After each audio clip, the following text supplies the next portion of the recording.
motivational trainer. So you can start now, sir. You can start now. Yes, sir. Thank you so much. Very good morning to one and all. We will talk about this 50 minutes about the importance, the benefits, and the need for business communication skill. Uh, so before going to that, I wanted to start this class with data. Normally we start the class either by telling a story or asking questions. But this session I want to start with the data that we need to give more importance. The data which says how business communication has evolved in the current situation and how it is affecting the people directly by way of income. So I wanted to start the meeting with data. Okay, let us go by the data. According to 2022 report by Grammarly, a company called Grammarly, and the Harris Poll, they both did a research. Based on the research, they found out an astonishing or an information that is we cannot even think about it. They have done a research and say because of the poor communication, the people have lost almost $12,506 per employee for 1 year. So because of this non-effective business communication, or because of not understanding what is the importance of business communication, this individuals, they have lost approximately 12,000 rupees, $12,000.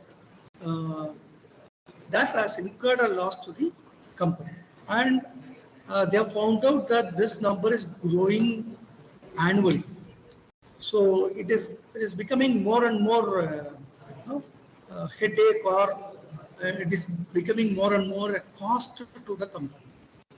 So what they have done is they did a research analysis using messenger apps. 1 second, let me come.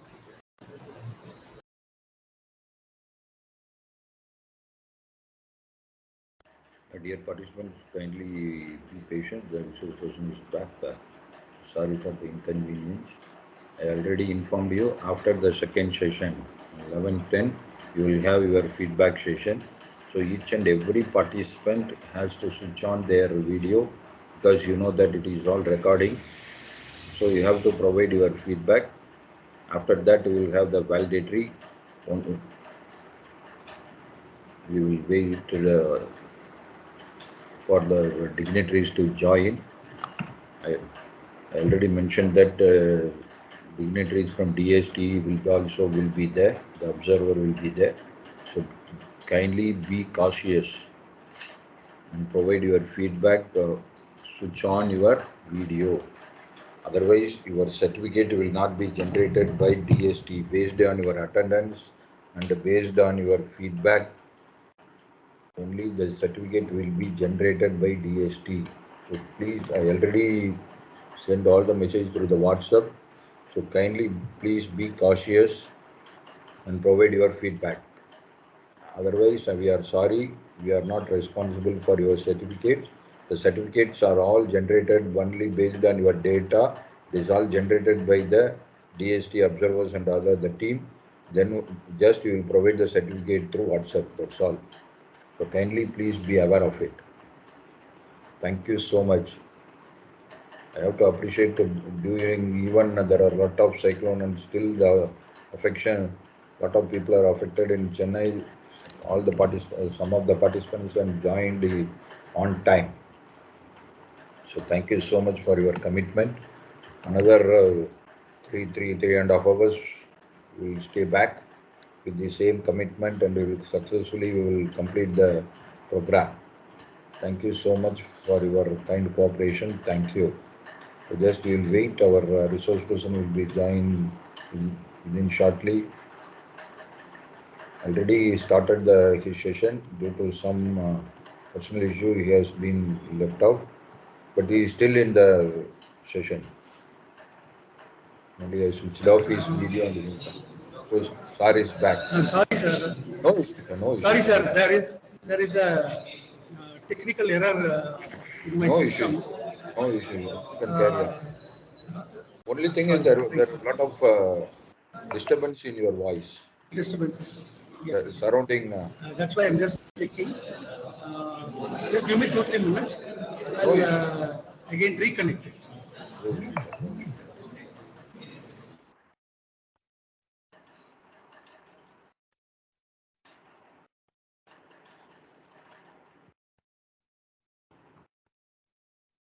Dear participants, sorry for the inconvenience. There was some background noises are there, so I request the resource person to shift to some places and let him start his resume his lecture. Thank you so much for your wonderful cooperation for the past 12 days.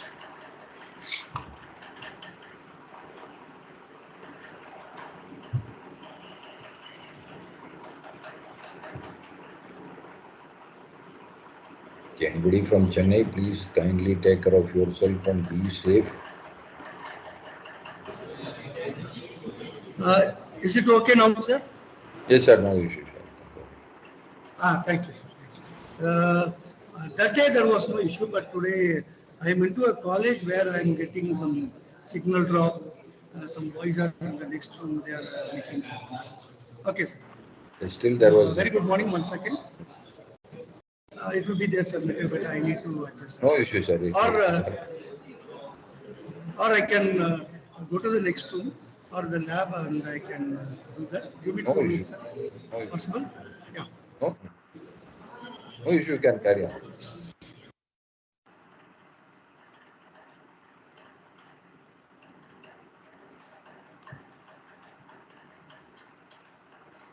Dear participant, please wait. I have informed that there was some background noises which we can't able to listen the lecture. They asked him to move.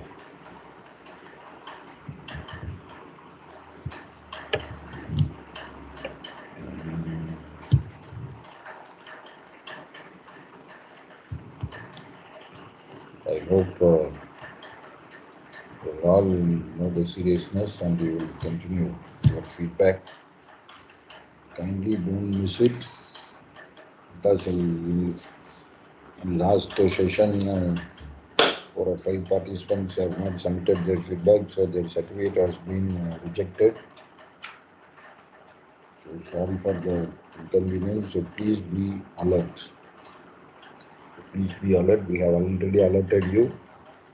We have only few people have not attended regularly, but the other 95% of the participants have attended regularly.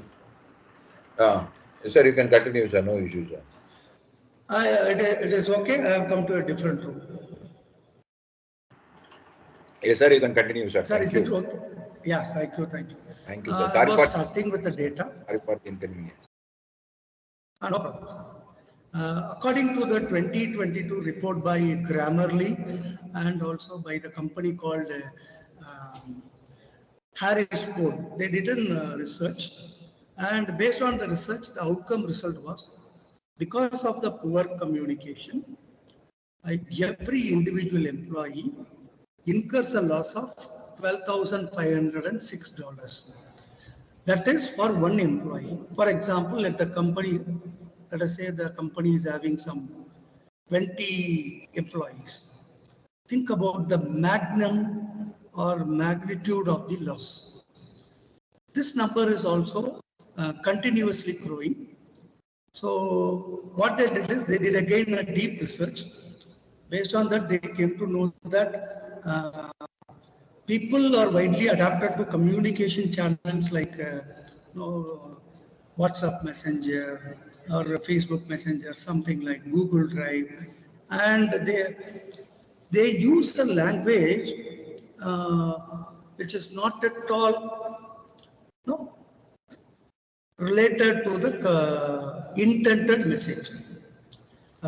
They want to write something, but they ended up in something else. So again, by going deep into the data, they have found out that people stopped talking and they started writing through messages. The reason being, communication becomes a problem.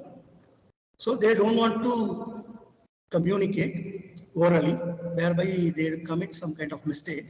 So what they did is they started moving towards written communication. Yet, even though we can again see some 12% of the declination of people who are writing. So what happens is ineffective business communication. Because of this, the ineffective communication, people started losing money, their income, and the companies started incurring loss because of the outcome. So let us understand the importance of the business communication. Now, when I say communication, I am talking about two things, both verbal as well as written communication. Now, the expert says instead of going for verbal and non-written communication, 70% of the communication has become non-verbal. Meaning is they have set their boundaries, and within the personal boundary, they started communicating with the people uh, rather than choosing words. They started depending more on the body posture, facial expressions, gestures, so that the communication in the virtual has become uh, gaining. And also in terms of mobile applications, like what I told you, Messenger, social media apps, they started writing something with the emojis. So we have to understand business communication is going to be very, very, very important. And if you want to have an effective business communication, you need to acknowledge one fact. The fact is very simple. You need to develop from the core, internal. In the last class, I talked about mind, body, soul. So you should have a thought process. Then the thought process should be evaluated.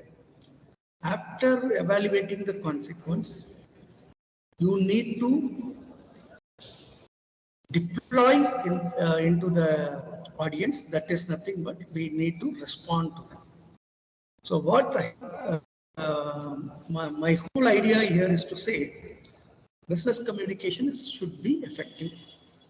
If it is effective, the productivity increases. If it is not effective, the data has been clearly told. $12,506 has been incurred as a loss for one employee. Now, as an entrepreneur or a training manager, you are supposed to download how this business communication is worthwhile for developing. Otherwise, there will be a vacuum created between normal communication and the business communication. We can talk about a lot of examples. When we say about oral communication, we talk about the tone, the pitch. Then we talk about the words impact, those things. When it comes to written business communication, we talk only two things. One is what is going to be the intent, and second thing is what is going to be the content. That is nothing but the subject. That I am going to talk about, that I am going to write about. So you need to make them understand that business communication is going to be the important skill that every employer should learn, should cultivate. So this is how the business communication data says to us. Whenever we incur loss, whenever we lose an income, there is no purpose. So let us, as a trainer, training the entrepreneurs, you need to tell them business communication is very, very, very important. So that I can say some 5 essential business communication skill. When I say 5, you need to develop this 5 skills. Otherwise, your communication ends up into something meaningless, not going to give you result. So what are the 5 skills? So we will go one by one. Number 1 is, I can say, collaboration skills, because we have 2 different type of people. One is very, very introverted, and another one is extrovert. You know what is introvert? The people who never speaks to anyone. They are good in work, but they cannot explain the process either orally or written. Now we can see even the introvert remote workers, they have to collaborate with the client or the managers or their own teammates. So if they have the collaborative skill, or so we can say working with the diverse team, different teams, then this collaborative skill becomes a strong pillar to them, and they will start communicating, whereby they ensure the team is encouraged on all perspectives. We can talk about values, we can talk about the meanings, we can talk about the result, we can talk about the growth. So collaborative skill becomes more important when you are about to develop business communication. So try to inculcate what is collaborative skills. Identify the introverts and the extroverts. For introverts, you need to tell them what is the importance in communicating with managers, remote clients, or their own team members. So if you focus the strong pillar, what happens? The people gets encouraged, they listen to you, the active listening, they listen to you, they come out with the open communication. If the communication is very open, we can put them into business communication. Please understand. So second skill which is more important, or I can say very necessary skill, is negotiation skill. Because without realizing, you may flex your negotiation skills. Because negotiation goes beyond, I can say discussing, or I can say bargaining, or sometimes discussing about their salary. So here the problem is, if they are masters in negotiation skills, and if they know how to work with the discussing in terms of contracts, or bargaining for salaries and perks. So here comes the open communication, a beneficiary communication, whereby the two parties with the two different needs find a mutual solution, and this comes to business communication. So what I'm trying to say is, you have to tell them negotiation is going to accomplish their dreams. So everyone has a dream. This negotiation through communication can accomplish their dreams because they can work with the client, discussing with the contracts, meetings, those things, and they can be a better bargainers so that their dreams come true. So when I say flux negotiation, you need to have three things. One is you need to showcase your productivity levels. Second thing is you need to speak confidently and you have to assure the listener, opposite person, that you have the best interest. You are worried about his interest. Then third thing is you need to listen attentively and you need to address all the reservations. Whenever I say reservation, the other party might have different interest. So let us understand that.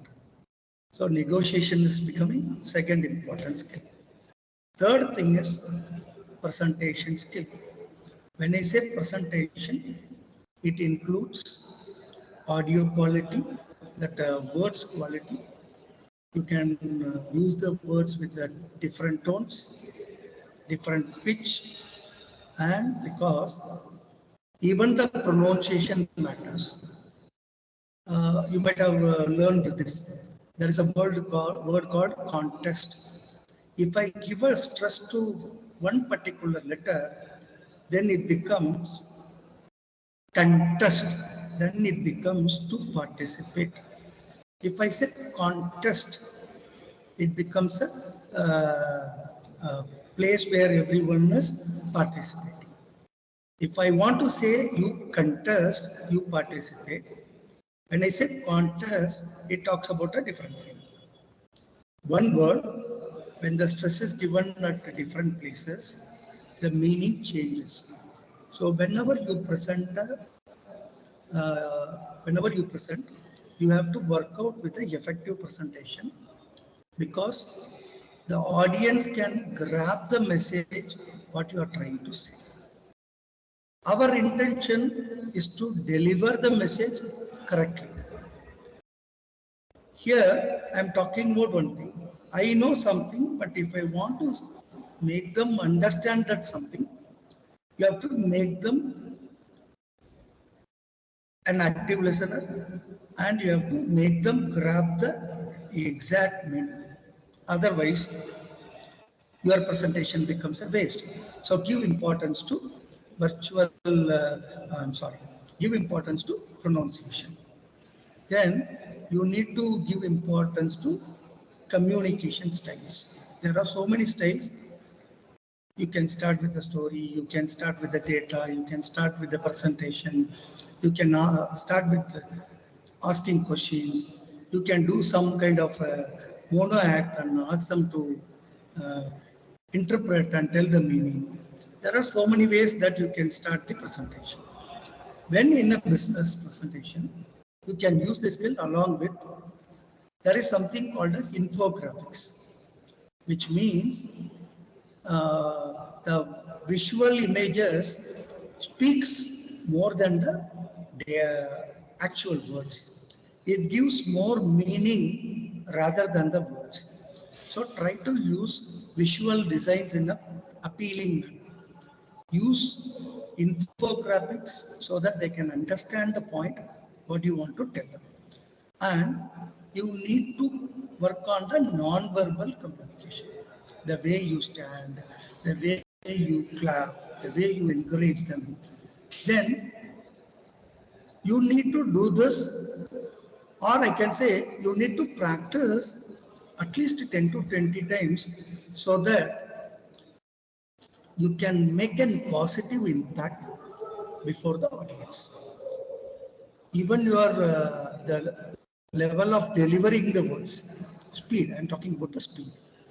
And sometimes it also talks about the articulation, whereby your body language, the speed in which you are talking, and the articulation gives a different meaning. So if I am sad, my words delivery also will be very sad. If I am humorous, the delivery of my words also gives them a kind of humor. So let us work on presentation skill. So first three things is, number one is I was talking about what is that? I was talking about anyone? Okay, I was talking about collaboration. Second thing is I was talking about negotiation. Third thing I'm talking about is presentation skill. Here comes the next one, fourth one.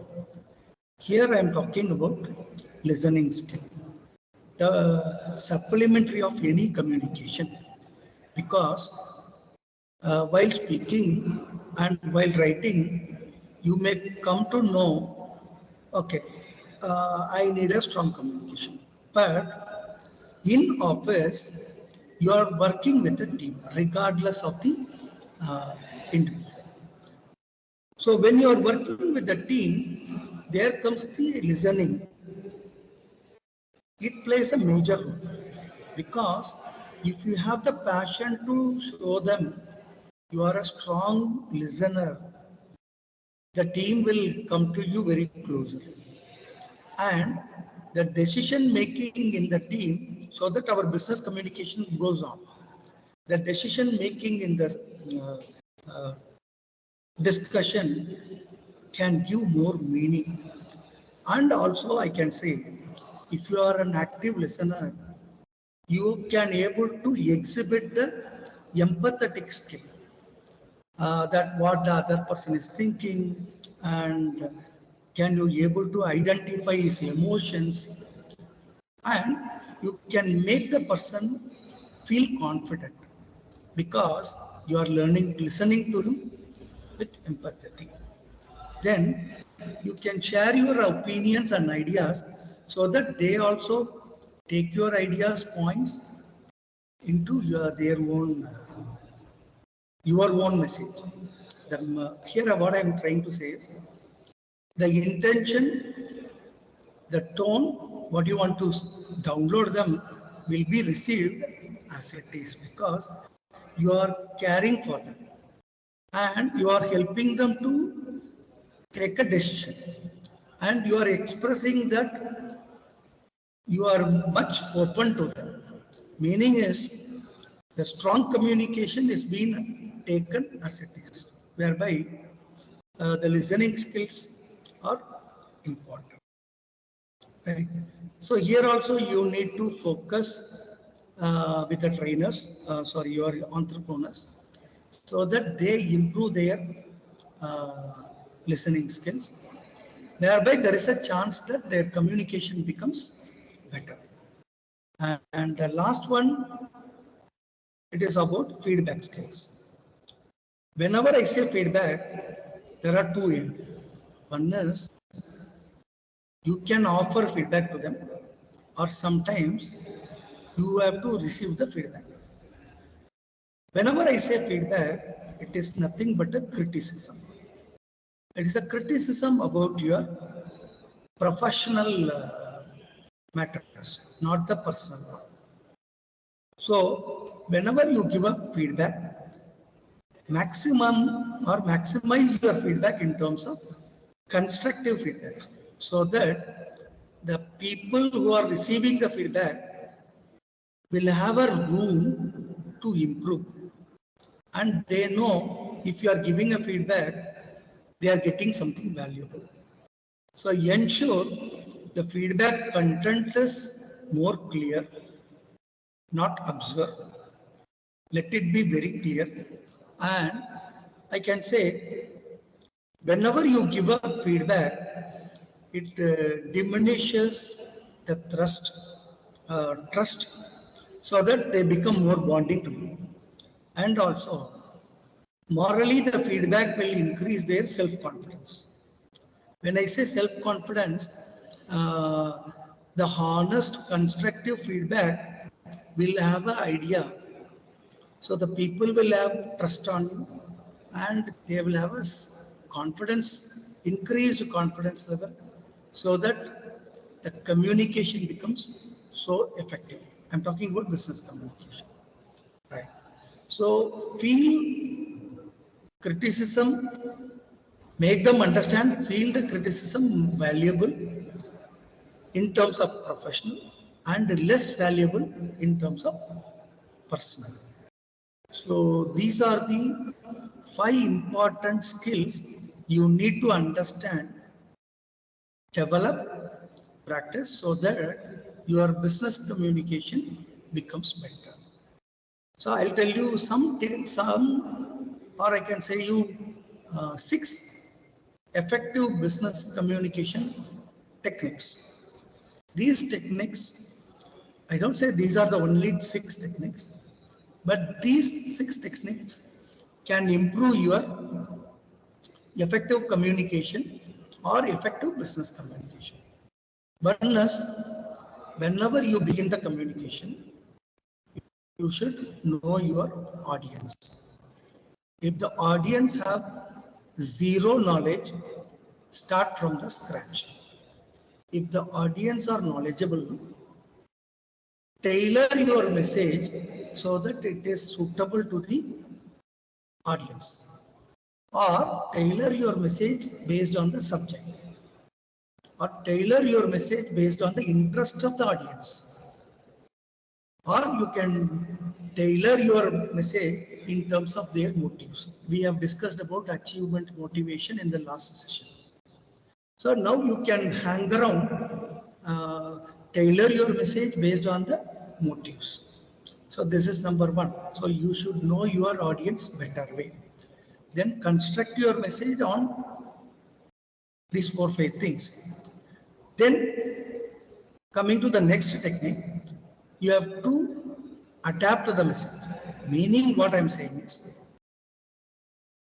besides understanding your audience, you know your audience, but you need to have the proper vocabulary and the tone should be matching to that, and the delivery should also in such a way, present your delivery so that it prevents misunderstanding.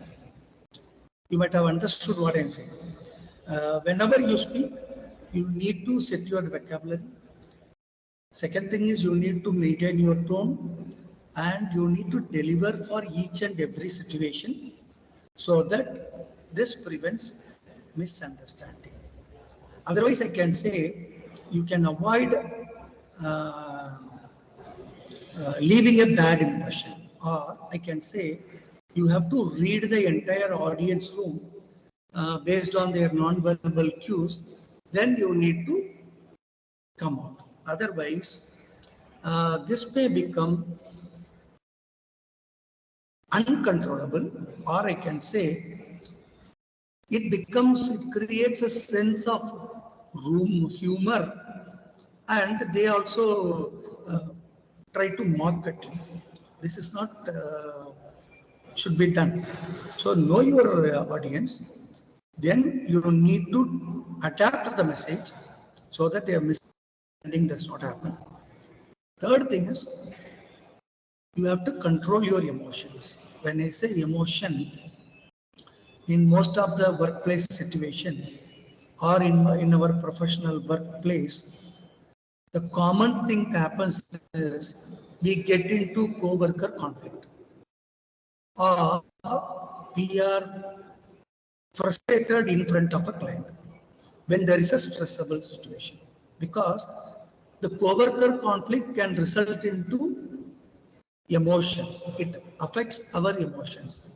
So you need to practice. You need to practice to regulate your nerves, control your agony, control your anger. Try to have a calm face. Try to understand why it is being done. As I told you earlier, anything is not your personal. These business communication feedbacks, whatever is happening, it relates to your professional life. There are so many people, they connect the dots between personal life and the professional life. So please think whatever is happening through business communication, it is going to affect your professional life, not personal life. So please control your emotions. Fourth thing what I want to talk about is, before you deliver something, you need to have a organized thoughts, and there should be clarity in the thoughts, and there should be some coherence. When I say coherence, the points has to be continuous. This can come only through practice. Fifth point or fifth technique, you need to handle conflict with respect, because you need to understand the other person is also human being having the same set of emotions like you. He is not opposing you personally, he is opposing the perspective, the viewpoint you are talking about. So what you have to do is try to find out an innovative solution, thereby you can continue the talks and keep the interactions constructive, so that we can preserve the relationship. Because the conflict arises between one to one people or one to many. Here the emotions get affected. So what you have to do is you have to come up with the innovative solution, so that you are opposing only the perspective, not the person. So you need to come out with the innovative solution, and with the innovative solutions you can preserve relationship, so that the communication goes on. Otherwise you come to one end whereby the opponent stops talking, he never contributes, that indirectly affects you, so that the productivity of the entire company goes into task. So please use these techniques to avoid it. So we'll discuss the sixth technique. Here comes the sixth point. Time. I can say you can time your delivery, because good thing comes to those who wait. And communication. So likewise, you need to deliver your message on the right time. When I say on the right time, because the message might impact, or it might impact, often depends on when you deliver. See, the simple thing is, the delivery time should be perfect, because man is a kind of emotional animal.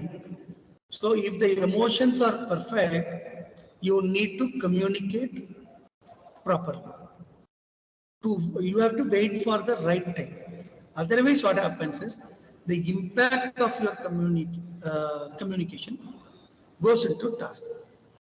For example, there is a chaos in our in that particular department. You go into that.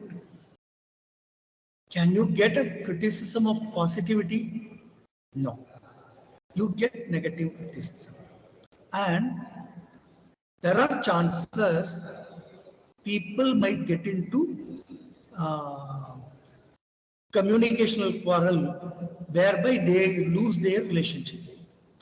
So use all these six techniques which I have been discussing so far, so that the business communication becomes effective. One is know your audience. Second one is adapt the message. Here I talked about vocabulary, tone, delivery of the situation. Then I talked about making people humorous, making them to laugh for some time, so that the tension releases. Tension releases. Third thing is I was talking about controlling the emotions. Fourth thing I was talking about is prepare for the delivery. Here I was talking about the intention, the clarity, and I was talking about the coherence, the continuity of the message. Fifth technique I was talking about how to handle conflict with respect. So you need to value the opposition perspective. and find out innovative solutions, and you need to keep the communication constructive so that the relationship is preserved. Sixth one I was talking about, time your delivery. Whenever you want to deliver something, look for the certain time. So sometimes the yield or the takeaway by the other person will be more. When they are in a chaotic mode, the yield will be very, very less. So please use these things to improve the effective business communication. I can say some 2-3 tips. One is to improve the effective communication. You can ask the people to make the right question. A good question can give many purpose. A good question can clarify the misunderstandings. A good question can gain more answers. A good question can put you into kind of engagement.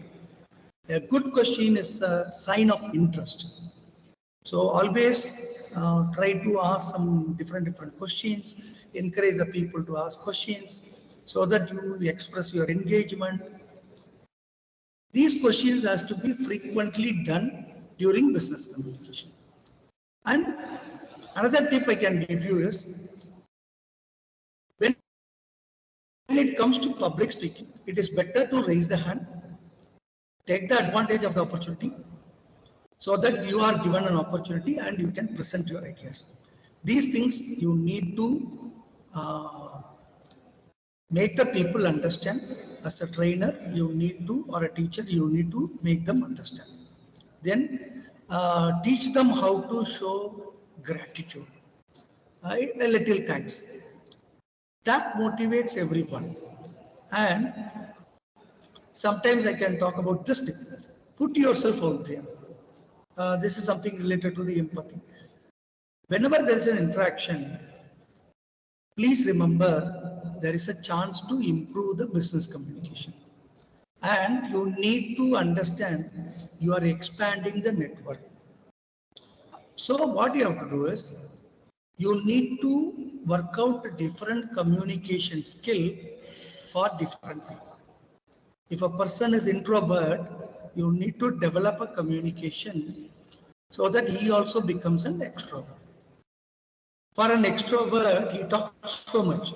You need to have a communication pattern whereby he also can communicate with you without overacting.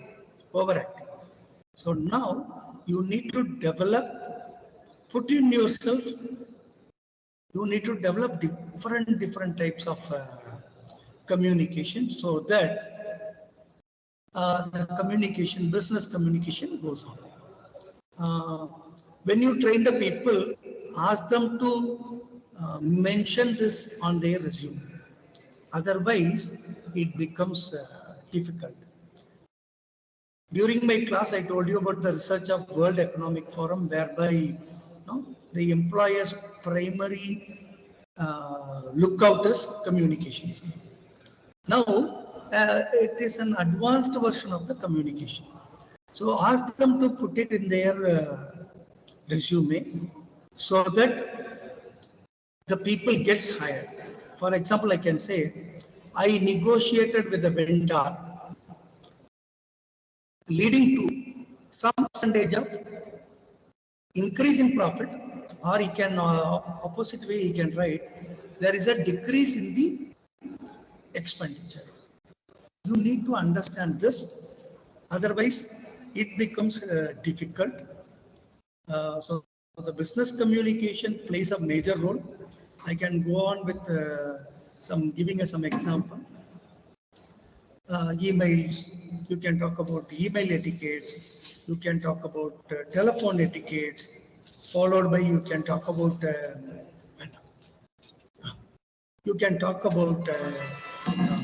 social media etiquettes. You can talk about virtual interviews and virtual chat platform etiquettes, so that the people become more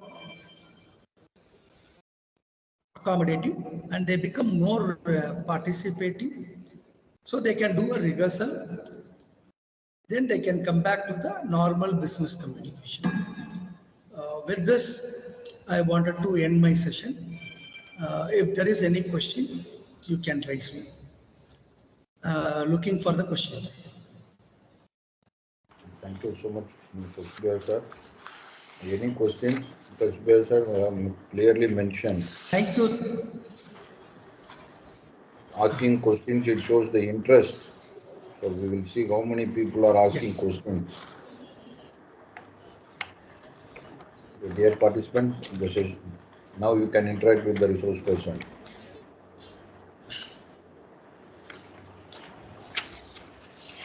Kindly interact with the resource person.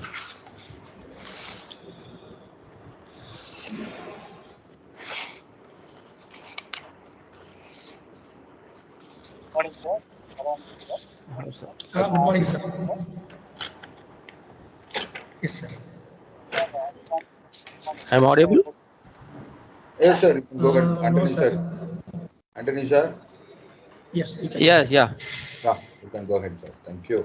Yeah, yes, sir. Good morning. Good morning to everyone. Actually, sir, it's a conveyed. If you are taking as a class, if you are giving as a training program to everyone, or the at the some place, we are facing. Actually, if you are taking class or something, if everybody knows, we will start with everything. Anybody know don't know means we will start from the bottom of the. If people knows means Scratch, we correct, from the will. zero. Yes, but sometimes we will face that some people not interested to listen. Correct. At the time, how can we are trying to push something example or something, any game like that we are playing, but there is any special way or more any way, any other ways to cover all their interest to our side. Right, sir. It was a good question. As a trainer, the challenge is number one is we are not able to make them sit for more than 1 hour, 2 hour. After this pandemic, this is the primary challenge any trainer is facing. So what I am trying to say is the students, the learners will be always like that. To make this program interesting, there are two things we can do. As you rightly pointed out, sir, there are some games where they also get participated, get interested, and they again come back to the learning session. But there are places the people don't come and participate in the activity. They never ask questions. They disturb the other people, and most of the time they also affect our delivery speed, our emotional quality, the intention what we wanted to do. So we also get affected. Now the thing is, we are playing with the human minds. Those minds are very young. Let us understand that. So what we have to do is, there are certain points whereby you can make them attending actively.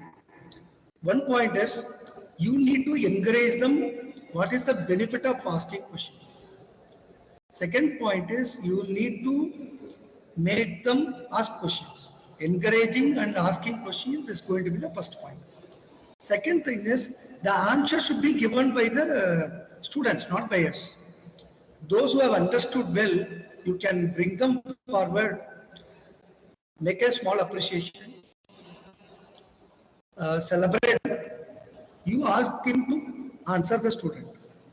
So thereby you are promoting one person, whereby you are encouraging the other person to answer. So these young minds, because they are all adolescent, late adolescent, they have their complex thinkings. So you need to apprise one person to answer, one person to ask questions. If there is any things to be connected, you need to intervene and you need to explain. But I can say there are some quiz online available. When the students get bored, you can just show it in your projector.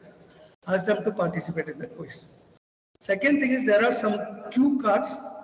You can make us cue cards ready the day, 2 days, 3 days before the training, so that they also gets participated. Identify the people who are not ready to participate and disturbing. Give them some kind of task. Do a DNA analysis. What is that is stopping that person from listening? Understand the person to the core. Then you need to do that. Another way is whenever you go for the training, seating arrangement should be different on every session. If it is a morning, there should be one kind of seating. Second session should be with the different ideas. Next day it should be different. Next day it should be different. So that the people will mingle together and they will bring out some ideas. There are so many physical activities related to the topic is available. You can go with the activity, then come back to the session.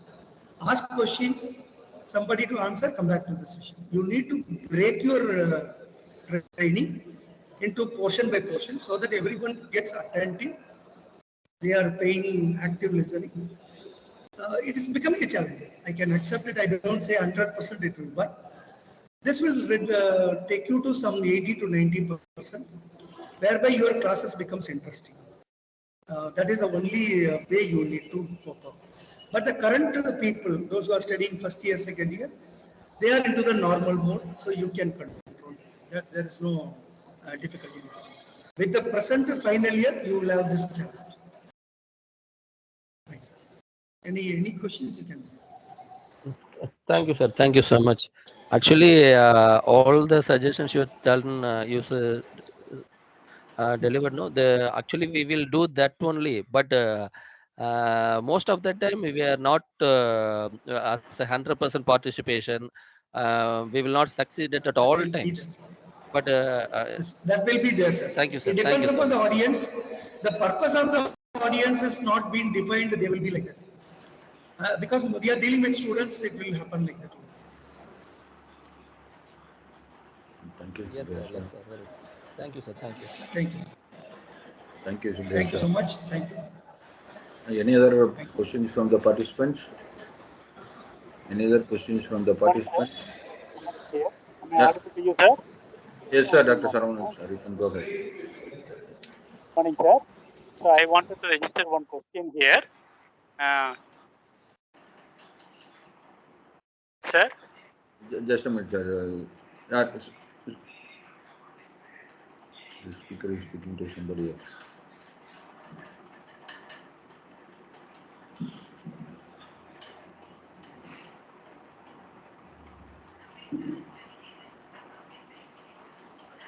Sorry, I was. Yes, Yes, please. Dr. Saravanan, sir, you can go ahead. Morning, sir. Sir, just now you told about Dr. Anthony sir's questions and answers. So 100% is very difficult to maintaining in the class to get succeed in all activities. But you told about various business communications methodologies, right? Right. So which methodology? Yes, sir.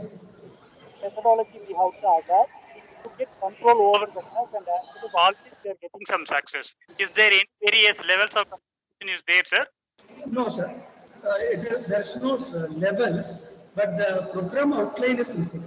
You need to tell them what is the importance of business communication. Then you need to make them buy the product. You are going to sell business communication training as a product. Now you need to make them buy it with the pleasure, with interest. Then when you take the class, you have different activities for each skill. You are talking about email means you need to give them room for making to write an active email. They have to send it. That has to be showcased in our projector, whereby they can understand what is the mistake another person has committed. So by learning interactively only we can able to do. There is no level of training. First thing is give them knowledge. Try to check their knowledge second level. Third level is make them perfect. Give them tips. That's all. There is no level and all. Thank you, sir. Based on the Thank you. and the Ah, what is the technique based knowledge on based the on the knowledge Yes. of acquiring the product which is developed in that market, based on that to share the people, right, sir? I think this is the way we have Yes. to. Yes. Yeah. Sure. Sure.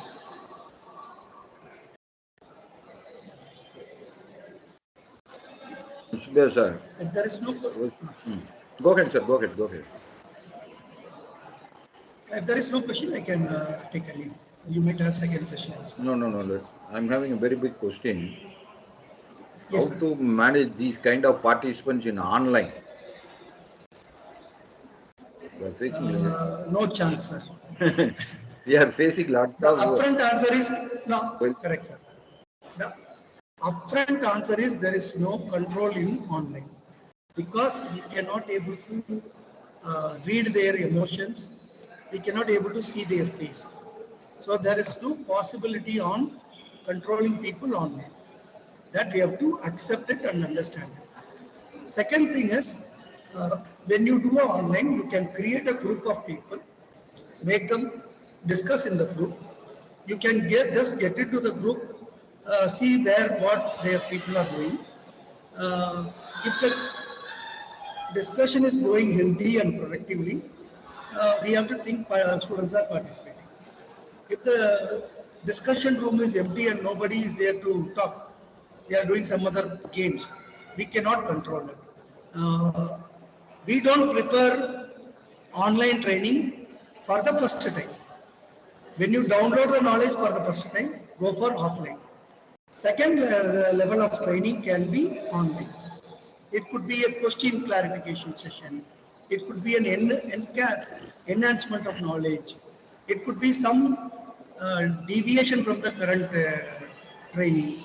It can be a sub module of the first training. So you cannot do the first training online. That is ineffective. Subsequent trainings can be planned. A quiz session, or it can be a one person presenting to others.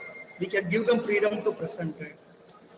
Second thing is, you can make them raise the question, and the forum can discuss about the question. They can give the answers to points.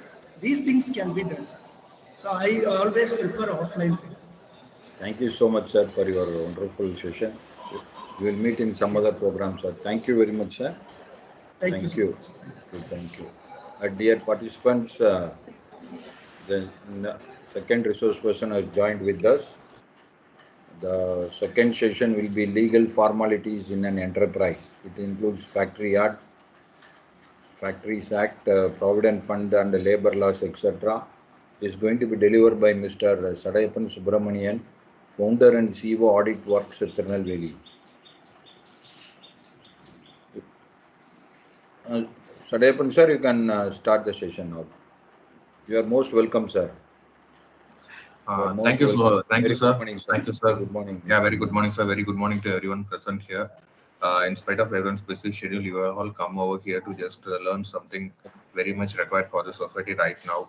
And at the same time, Tamil Nadu is going through another one big challenge. The capital city is completely flooded, but still the people are still stranded, and they are able to take it up forward. You will see people earlier days during the floods, all these things will be taking up at least a week or 10 days to get everything settled down. But I think within a 2 days span time, everything will be back to normal, and people will start going to their jobs, will start going to their businesses and everything. That's the situation.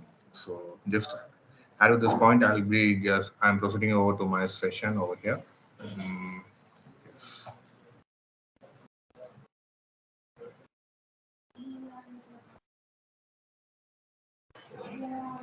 Okay. Is my screen visible, sir? Yes, sir, you can go ahead, sir. Thank you, sir. Yes, sir. Yes, sir. So in case if there is any comments or question, please do alone let me know, sir, because I'll be on a full screen mode, so I won't be able to see it. No issue, sir. I will be there. Okay, sir. So is the screen moving, sir? I'm just moved to the next slide. Is it visible now, or is it in the first slide, sir? I'm moving across slides. Whether the slides are getting changed or else it is in the first slide only, sir. Same slide, sir. Same first slide. Yes, sir. Okay, sir. That is a problem here. Okay, sir. Done, sir. And now okay, it is now. Thank you. Okay, sir. Okay, sir. I'll be going on with this one. Okay, hope the screen is fully visible to all. Okay, so let's start with so today's session is mostly legal formalities in an enterprise. That's what today's session is all about. And with regards to today's session, I've already taken the same session to much more faculties in the first part, and I hope I got wonderful feedback from that. And today also I'll be taking on the same, reiterating the same actions over here.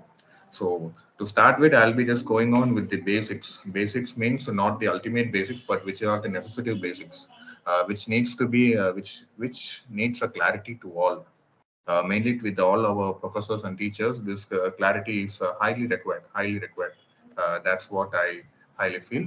Uh, so as everyone is highly aware of types of entities, there are different several types of entities. I'm just giving a comparison note between two types of entities, which was one on the earlier part and which was the next one on the later part right now. Okay, one is the most traditional version and one is the advanced version, which is being implemented in across companies over India.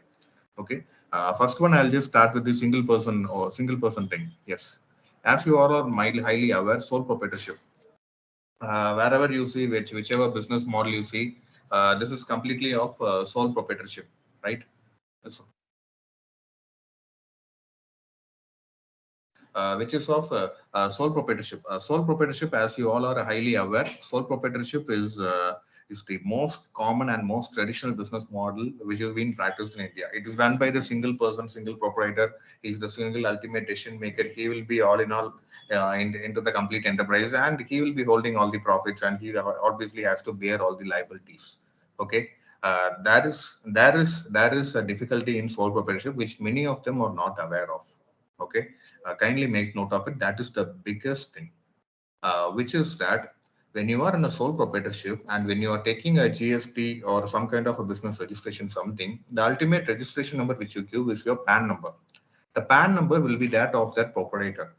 Okay, does a PAN number have an expiry date? Yes. When an individual person is taking a PAN number, there is an expiry date until his demise. Until his demise is only the PAN is valid. After that, the PAN cannot be considered valid. Okay. What many people don't understand the basic concept regarding this. What they do is that they take up GST, they take up proprietorship GST, and they just carry on business. Once after demise, the next legal heir, maybe the husband has passed away and his wife can take over, or else their son or daughters can take over. The next legal heir who take over, they have to take a new GST registration number. Okay, they have to take up a new GST registration number, and they have to transfer that ownership over here. So what the problem is that the new GST registration number will be from the date of this registration number only, what they have applied, and you can use it in the logo that since it was since 2010, when in case that proprietor has opened this started his business in 2010 and he passed away in 2023, means since 2010 it can be used in the logo, but that there won't be a legal proof to validate it. We have to produce some extra set of documents to transfer that ownership, to transfer the input tax and everything. So that is one big thing over here. Whereas in case of a one-person company, what is that? The same scenario applies, but here the scenario of a private limited company will take part. Okay, the private limited company will come into place in this place. Normally, what we all know is a private limited company is managed by two people, right? Two shareholders and two directors are required for in incorporating a private limited company and doing all the works and everything, doing the businesses. But whereas in a one-person company, one shareholder is enough, and there can be one director also. Okay, if in case that one shareholder, but he wants some more people into the directorship, he can take it up to 15 directors. 15 directors. Yes, it is highly possible. There will be the same one shareholder and there will be 15 directors. What happens to the PAN? Will it be the same over here? No, it won't be. We will be registering and taking up a new PAN card in the name of the one-person company. Okay. What happens in this is that one-person company, whatever we take that the PAN card. If, for example, if you have a company, for example, we have a company named Thermalite Technologies Private Limited. Whether it is a one-person company, means it will be Thermalite Technologies OPC Private Limited. That OPC will be inside bracket in every name of that company, just like our LLP and and the private limited will be the last name of everything, last name of all the company names. The OPC will be the middle name in these kind of companies. It will be OPC Private Limited, OPC Private Limited. That will be the last name. We have to mention it over here. Okay, we'll be taking a separate PAN card. There will be the separate UTM and everything. In case that the single shareholder, if he passes away, the PAN still exists to run because it is a business PAN. Okay, it is a business PAN unless they have voluntarily wind up the company, or else the government has taken up actions to shut down the company. The PAN will be existent only. There will be default in case they haven't filed the returns or everything, but the PAN will be existent only. So the next legal heir or their next nominee can take over in the company. They don't need to change, take up a new GST account. They don't need to open up a new bank account. They don't need to do all these process again. Because whereas in a proprietorship, everything changes. Even a bank account has to be changed to the other GST, and we have to intimate that to all the vendors and suppliers, whoever we are connected with, all our consumers, because that is that we consider it as a small process, but that's fractionally a difficult process for an entrepreneur at that stage. So if they are going out with an one-person company option, mean that will be much more hassle-free during that situation. There won't be this kind of an intermediaries or indiscrepancies over that period. Okay, so that would be highly advisable to all. Okay, and so now first we have seen about sole proprietorship and one-person company. So this is mainly of, as I mentioned, is one person involved business ownership. Okay, next one is also that's also a comparison between these two. As you all are aware, highly aware, partnership, and another one is the LLP, limited liability partnership. This is also a very well partnership, as you all know.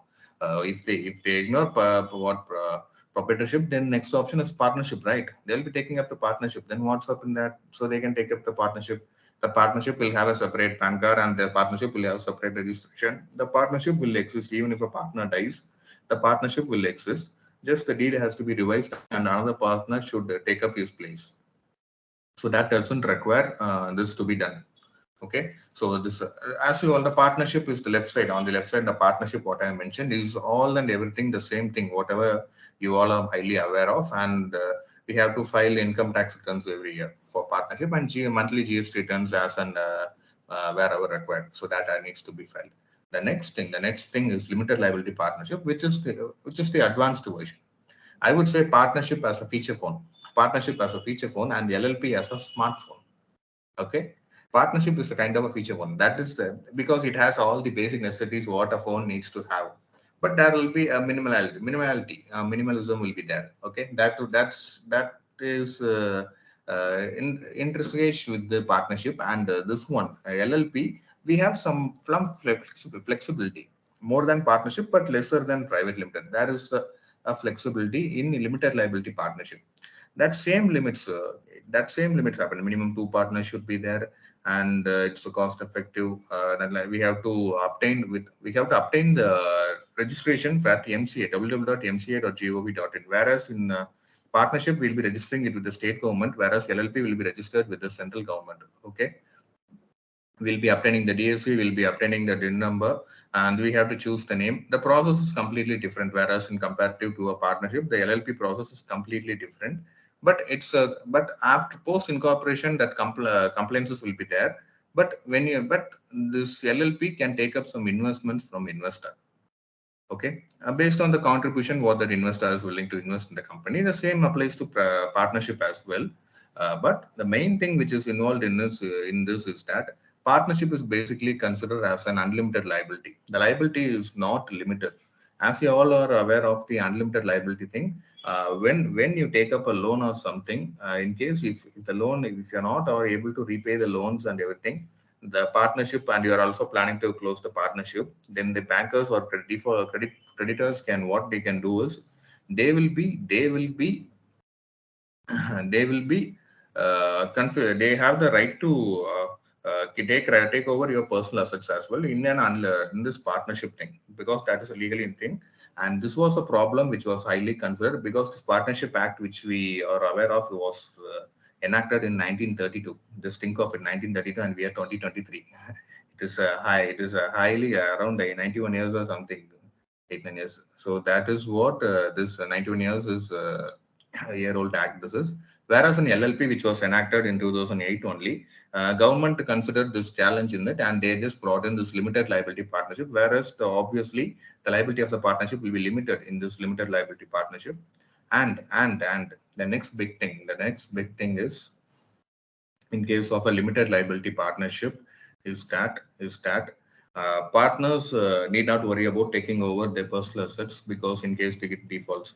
But bankers are a bit more what bankers are much more genius than the business owners, right? What they do is that along while taking that while signing that loan application and the loan approval forms and everything, what they do is that they also get it signed on a personal guarantee form.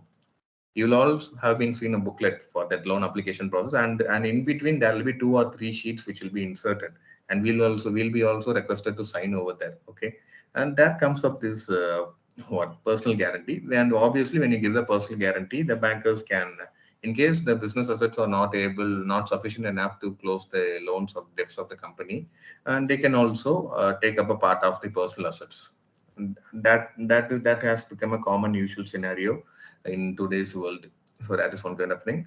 And this is what the partnership and LLP. So LLP is a much more advanced version than partnership. And mostly whoever comes into partnership, we are advising them to just move ahead to LLP model, because it is much more better. And in future, all the partnerships can be migrated to limited liability partnership, just like how service tax and VAT was migrated to GST. This can also be done in near future as well. So we are mostly advising all the people to just get registered as an LLP or a one-person company or a private limited. Proprietorship or partnership is maybe on the initial stages you just go with it, but after on, I feel it needs to be transfers to next thing. Okay, and moving on to the next slide. Moving on to the next slide is private limited and public limited. Private limited, as you all are well aware of, private limited is the much investor friendly model. Yes, private limited is an investor friendly model, not a public investment friendly model. Private limited is a private investor friendly model. You have seen a lot of startups right now, right? Lot of startups coming up. Maybe let's take up some big startups over India itself. Or Paytm, Flipkart, Ola Cabs, Zomato, Swiggy. All these were registered as private limited, and as private limited, and they had some set of due diligence process which would happen for a private limited.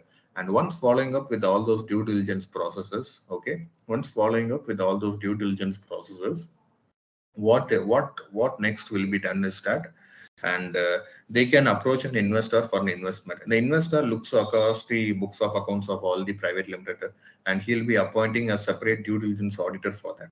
There will be a separate due diligence auditor, because their duty is to check whether all the company's affairs and all the company abide by all the rules of the government, and there is no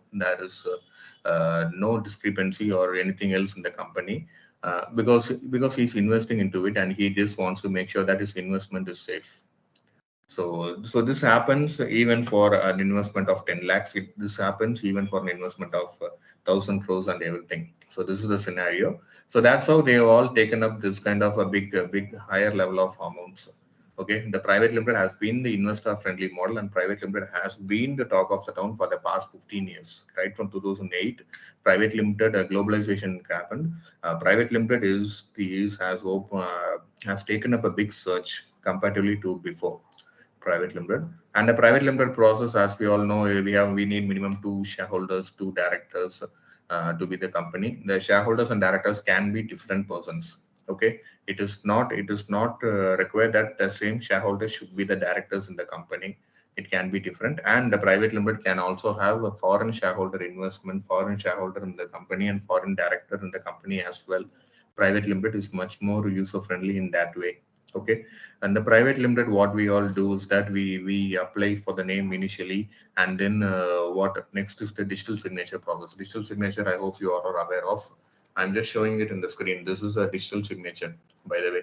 So what is this is that your signature will be encrypted into this pen drive. So we'll be using this document to sign all government's official documents. because all the government's document is a kind of a web application right now, and at the end of the application we need to insert the signature and upload it. That is the rule. So what we do is we do apply digital signature just like this. This will be the token which all the directors and shareholders will be having individually, or else one single token can handle up to three signatures. What we do is 3 signatures. So we do it in that way. So we'll be taking up this digital signature, and this digital signature will be affixed and uploaded during the incorporation of the company, as well as during during a tender or anything. We need to take this digital signature. Okay, the digital signature what I'm showing right now. This is a director's individual digital signature. There is another digital signature. The same token will be the same, but there is another digital signature. What is that? That is the name of organization digital signature. All the private limited and limited liability partnership needs to take up that organizational digital signature, and then only they can apply for tenders. Then only they can apply for startup India certification itself right now. That is the current scenario. So this digital signature is highly required one. The process for applying this is that the basic KYC and OTPs and everything, and there will be a video verification call. Okay, so you need to they'll be giving you 30 to 45 seconds. So we need to read what they have mentioned on the below the video screen, and we need to show a PAN card and Aadhaar card on the screen, and then only the signature gets validated. So the backend team will verify the true originality of this digital signature holder, and then only they'll get this verified. Okay, so this is what that happens. So this is the digital signature. This is a digital signature thing, and next we'll be framing out the shareholding initial investments, which shareholders investing which amount of amount into the company, and they planning to bring up a CEO at the initial registry, initial incorporation itself, or else they are planning to change of designation for any director as a managing director or whole-time director, executive director. So that kind of things will be discussed earlier on, and memorandum and articles, as you all know. In case of a in case of a partnership or a limited liability partnership, we'll be having that deed, correct? The deed will have all these things. The deed will have all these things. Whereas in case of this private limited, and the memorandum and articles of the company will only be holding all these details. The memorandum will showcase all the business activities carried out by the company. Okay, all the business activities carried out by the company will be showcased, will be listed down in the memorandum of in the company association of the company, and AOA, which is the articles of association, will carry out the internal code of conduct. Whereas the meeting should be conducted within this period. There will be a stipulated time period of this many days between two meetings. Any approval to be concerned will be concerned and connected with the will be taken over after the consent of all the directors. These kind of internal code of conduct, whatever we have, will be listed out in the articles of association of the company. Right from using the company's will, right from issuing share certificates, right from increasing the investments of the company, everything will be listed out in the AOA of the company. AOA conducts all the internal structuring of the company, whereas MOA will be showcasing the external structure of the company, what this company is carries out. Okay, MOA and AOA, which is highly necessary one. And obviously, right with registration right now itself, we are able to receive the certificate in the incorporation certificate itself. We are getting SIN number, the corporate identification number of the company. Along with that, the PAN number and TAN number of the company are also getting approved up right now in the incorporation certificate itself. Okay, and you can check out the mca.gov.in, which is the primary website for private limited or limited liability partnership, public limited, and everything. So there will be a registrar of companies, just like how we have a registrar for lands, sub-registrar. There will be a registrar for companies, and we'll be making application to him for any kind of application or certain changes and everything in the company. And authorized share capital, minimum authorized share capital is 1 lakh. That's what we suggest. We don't suggest a lesser amount than that. 1 lakh is what we obviously suggest. The investment can be initially 10,000 also. 10,000 also the investment can be. It is not necessary. It can be, should be 1 lakh. Okay. So right now we just gone through all the private limited. So what is highly required and everything. Next, switching on to the other side. Switching on to the other side is the public limited company. Public limited company, there are two variants in the public limited company, as you all are aware. That is a listed and unlisted public company. Okay. The listed public company is the company which are listing their shares in the share market and the stock exchanges. Okay, Bombay Stock Exchange and National Stock Exchange. So those companies will be listed public company, whereas the other companies can be unlisted public limited company. And obviously, these limited companies will have the last name as limited only in those the company name. So there won't be private or there won't be OPC or anything. Only limited will be there. We won't be having it as public limited. Only limited will be there. You all might be aware of that. And the public limited company initially what since I've gone through a lot of clients, what they do is that they register as an unlisted public company. They carry out business. They just take up a certain profits, and after 3 years of time, once if the company's profits are in a highly scalable model and everything goes good, what they do is that they just convert it into an listed public company. What they do is they take up SME IPO. There are two IPOs, by the way. The one is the bigger IPO, which you all are aware of, which you get BSK, NSE and everything. Another one is a SME IPO, which is a small and medium enterprise IPO. That is also there. A lot of companies are taking up that option. Lots and lots of companies are taking up that option of SME IPO. Kindly learn about it, kindly look into it, because it is going to be a game changer in all these levels as SME IPO within the next 2 years, because that is highly necessary one. And we can see a lot of companies from Tamil Nadu going into IPO in the next 5 to 6 years, because many companies, many private limited companies which are on a good scale have started converting it into a public limited company. And on conversion, and after a certain period, they are also on plan to get it listed in any stock exchange. Already many startups have started listing their what their companies in the stock exchange, as you all are aware of, Nika or else Paytm, Zomato. All these have already listed their companies in the Mama Earth. Recent one is Mama Earth has taken up this stock exchange, listed their shares in the stock exchange. Okay. In case of a public limited company, minimum shareholders should be seven. Okay. There should be minimum 7 shareholders, and directors should be minimum three. Okay. So that should be done. So what you mostly the clients, what they do is that they just for sure for count as 7, what they do is that they just bring in their spouse, they just bring in their father or mother, son or daughter. They just bring in them into count and just make it as 7, and they just register it, because that is a practical scenario what I'm trying to connect. And the same DSE, DIN, and registration and incorporation certificate will all be same. That process will be same. The only difference is that the public limited company and can make their shares listed on converting into a listed public company and get it listed on the share market, the stock exchange. Okay.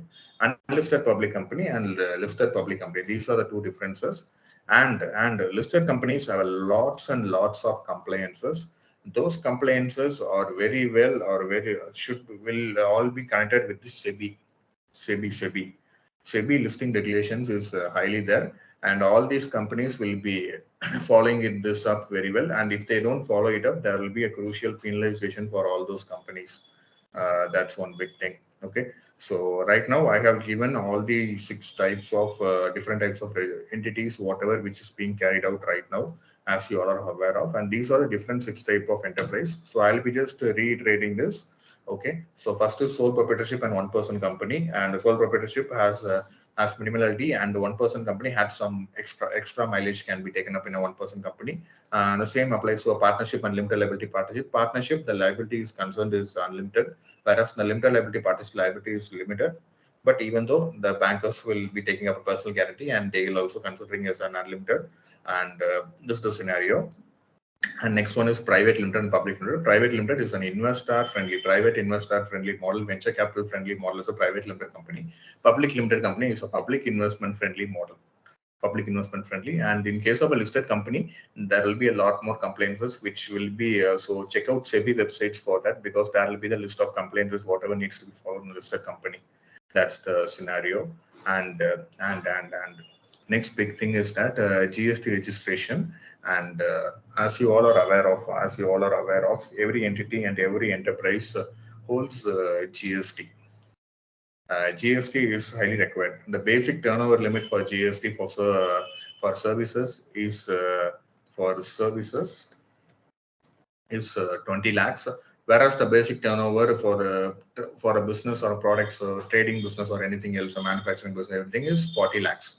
But when you go to open a current account, right now there is not much more stringencies right now, because government is allowing to open current accounts without GST limitations.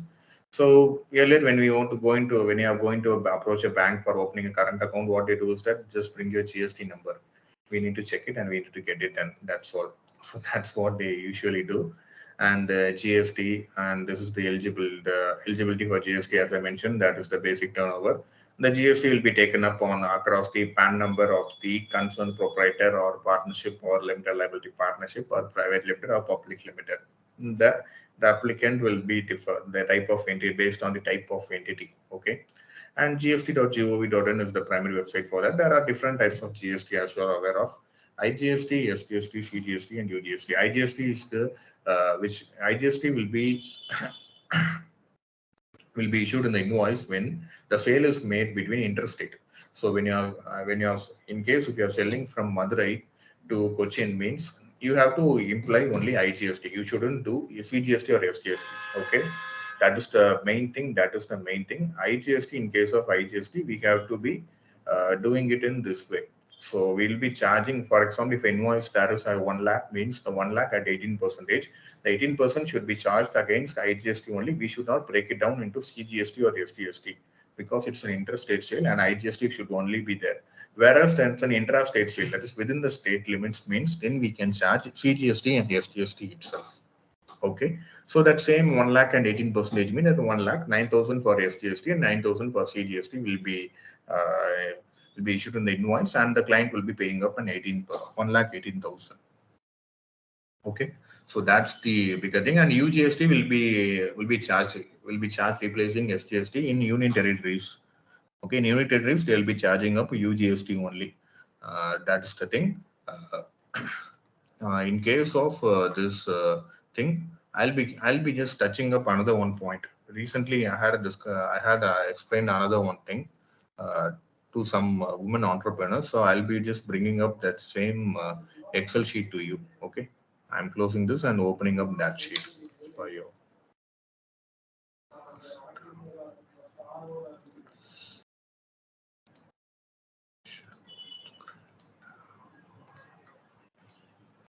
Okay, I've now shown you and I've now shown you an Excel sheet, because just last week I just same from Tirumala Naikar College only. They had asked to take a session on to women entrepreneurs regarding GST. I just lively demonstrated and explained them about the GST, how this thing is being implemented and everything. So I would also like to showcase that the same to you as well.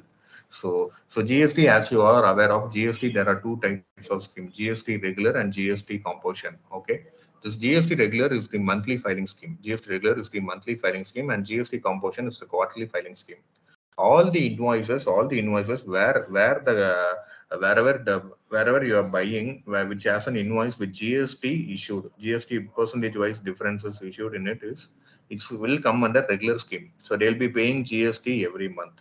Whereas in composition scheme, in the letterhead or else in the letterpad of the company itself, they should have mentioned as a GST under composition. They are not liable to charge GST. Okay, they are not liable to charge GST or receive GST from the customer.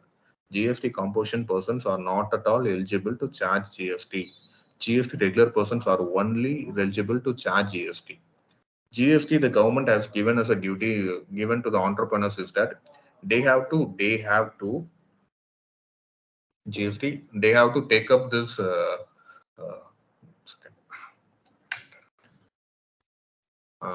so GST regular scheme. So GST, the government has given a mandate to all the entrepreneurs, is that they have to collect GST from the customer and they have to paying it to the government. Okay, that is the basic scenario.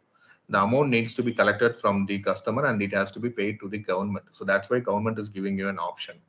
Okay, whereas in the GST composition scheme, you shouldn't be able to, you can't charge GST. And whereas GST composition has different, only three rates for GST composition scheme. Even though the GST is for products is 0% GST, they have to pay 1%, 2%, and 6%. Okay, even though a person is selling only vegetables or a person is selling only a basic rise in all these basic 0% GST products means what they have to do is they will be also charging 1% as composition scheme. This composition scheme is a quarterly once filing scheme, and what they do is that traders have to pay 1% of their turnover as tax in composition scheme. Okay, traders will be paying 1% as tax in their composition scheme. Manufacturers will be paying 2%, and service uh, persons will be taking 6%. Suppose if a company is making a turnover of around 50,000 or 1 lakh per month, okay, 1 lakh turnover per month means then 3 months it will be 3 lakhs. In case of a trader, then he has to pay 3,000 from his pocket, which means his profit and which from his turnover only. He shouldn't charge the client.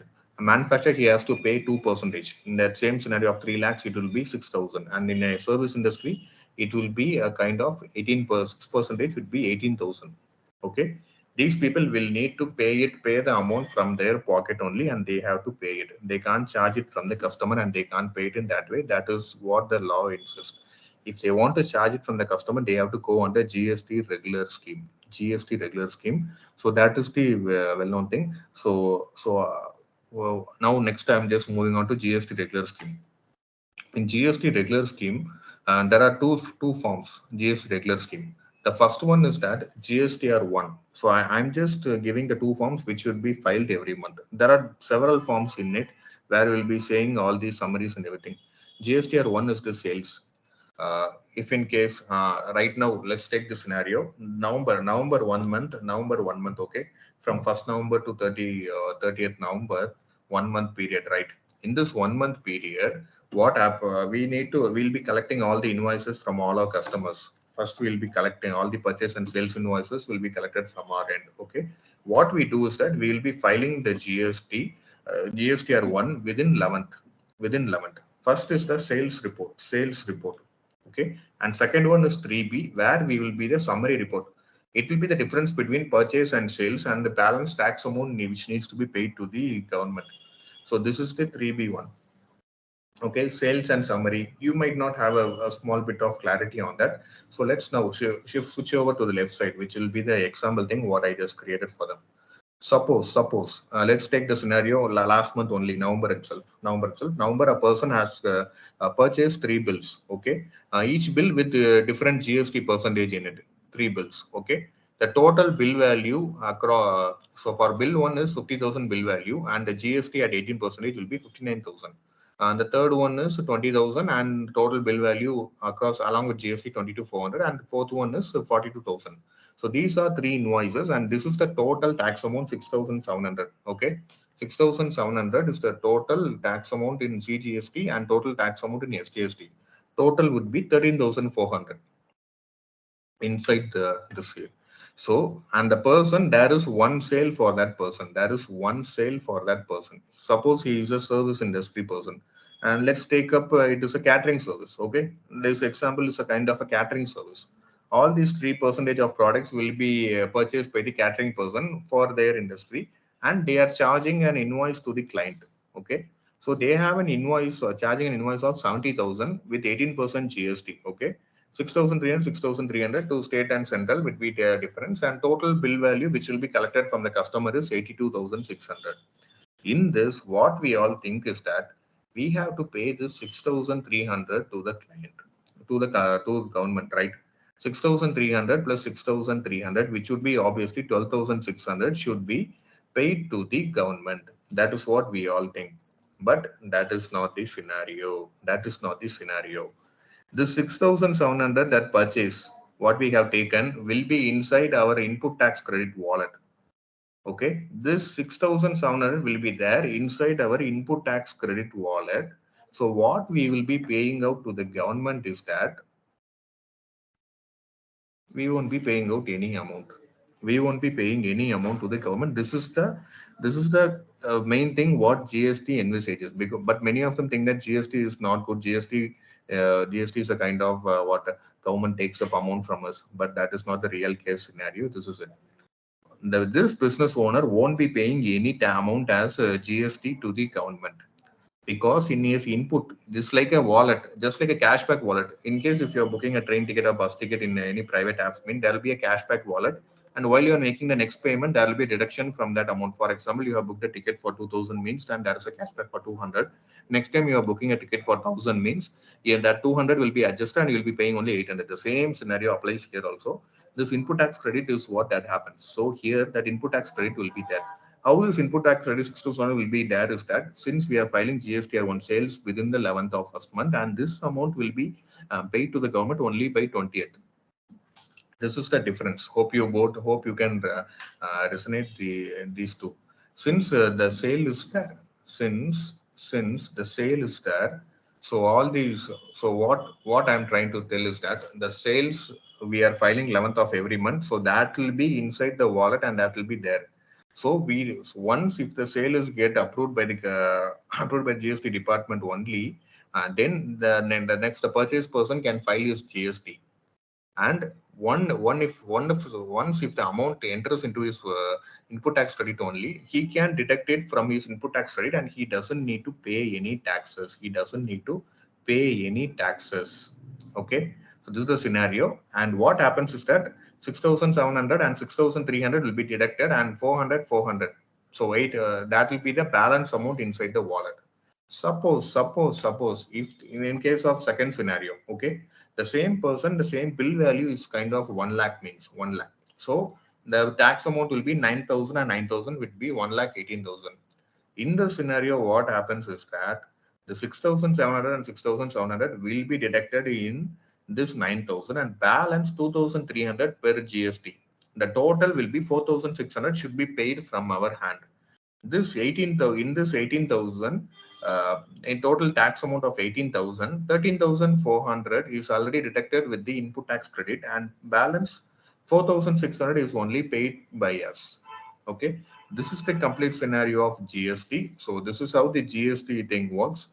And GST is obviously an entrepreneur friendly and is a business owner friendly thing only, because think of it, the person will be paying GST and only buying the product, and he doesn't need to repay it. So what happens is that he will be putting out the 6,300 and 6,000. What happens to this amount? He won't be paying any taxes. What happens to this amount? He will put in his packet and go away. That's all. That will be a kind of a profit for him. The tax amount what he collected will be a kind of a profit for him. Think of that.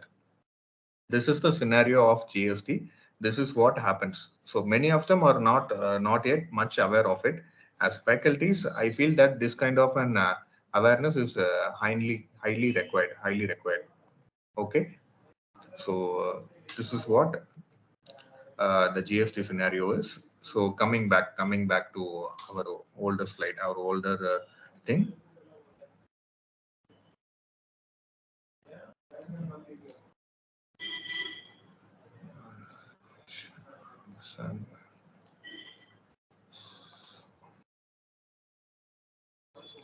Okay, so the same GST has to applied. So the GST scenario, I've explained it over with an Excel explainer as well, so that you get much more clarity to everyone.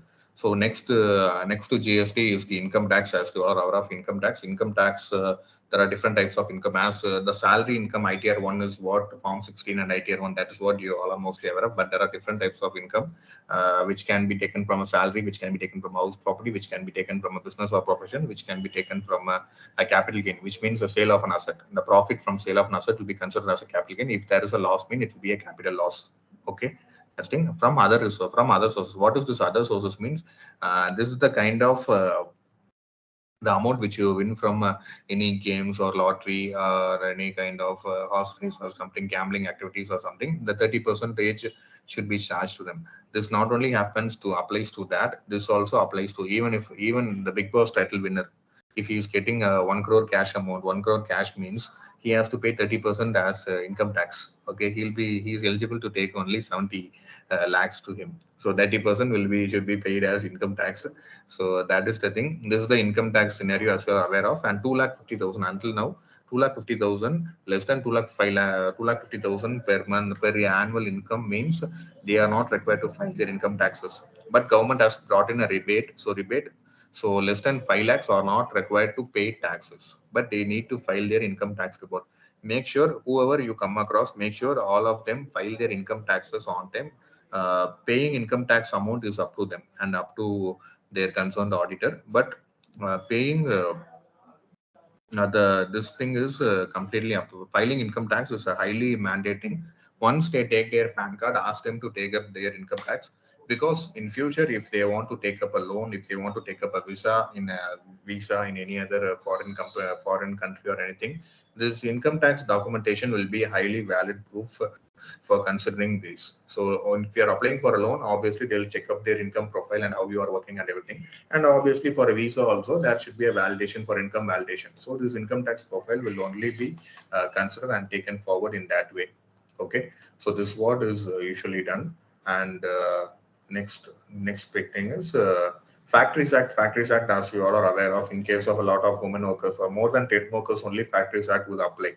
Okay, in case of more than 10 workers or inside a factory, means there should be a separate what fire and safety equipment should be there. There should be a canteen, there should be a lavatory, there should be a toilet facilities. In case of women or that, there should be breastfeeding rooms, there should be creche for women workers, so to keep their kids over there. And the creche should be maintained by the private person or else by the connected with the factory. So these all are mandated things by the government rules and everything. And next big thing, what is that? FSSAI, food safety. All the food industries will have to take up this food safety registration, Food Safety and Standards Authority of India registration. Even for a normal tea shop, to the ultimate higher level of highly turnover making food in the food company of the nation, they all will be taking this FSSAI. Just like GST, this is also a mandatory thing across food industries and everywhere. There are different types of licenses. One is the basic one, basic registration. So which will be a less than turnover of 10 lakh, 12 lakh per annum can obtain a basic registration. Whereas there will be a state level registration. So if they are planning to bring up a product which and they are planning to upsell it in through supermarkets or through online and everything, means then they have to take up a state level license that is required. For central license is mostly for across nation and international sales. They have to take up this central license. Okay, the central license would be taken up by them. The central license is mainly for them. So that's what this is all about. That central license, food safety in Food Safety Standards and Authority of India. And next, just give me a minute. Next.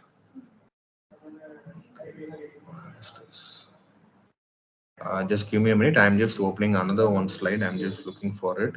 Another one slide also. I will also add some weightage to that also as well, which will be highly useful. That slide is also very much highly useful to you, because I just brought it to the last end because that is a highly validated content, and that content is a highly required one. Okay, and I'm just closing this slide and I'm just opening that slide right now. Okay. Okay, right. Startup India. Startup India is the talk of the town right now. Startup India, as you all are aware of, Startup India has been the game changer for in case of a new age economy. India is currently traveling into a new age economy. New age economy. Please, as faculties, please, you have to educate all the students right now that we are all shifting out into a new age economy where technology intervention is highly there in any business. In every business, there is technology intervention, right from food industry to auditing industry. Any industry whichever you take, there will be technology intervention in it.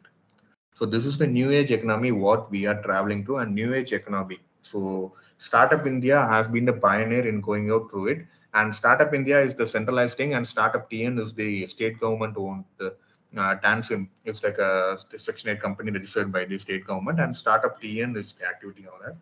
In the next year, I strongly before everyone comes into the startup, kindly get yourself knowledge about it, because from next year, state government is planning to launch a reality show especially for startups. Okay, a reality show especially for startups. It will be telecasted Sunday morning, either in Vijay TV or Sun TV, or else in Kalni TV. Any one of these channels will be taking up for it.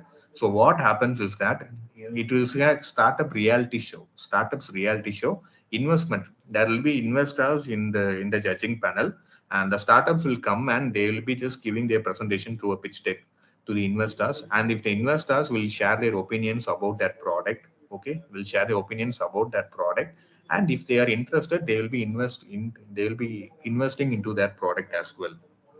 Okay, if they are interested, they'll be interested in investing into as well. Shark Tank. This is a bigger show which is happening in the US. It is going on to 16th season or something. It is a very long show. It's a long time running show. Shark Tank. The same, there's the same replica of it is being happened up as Startup Tamila. Startup Tamila.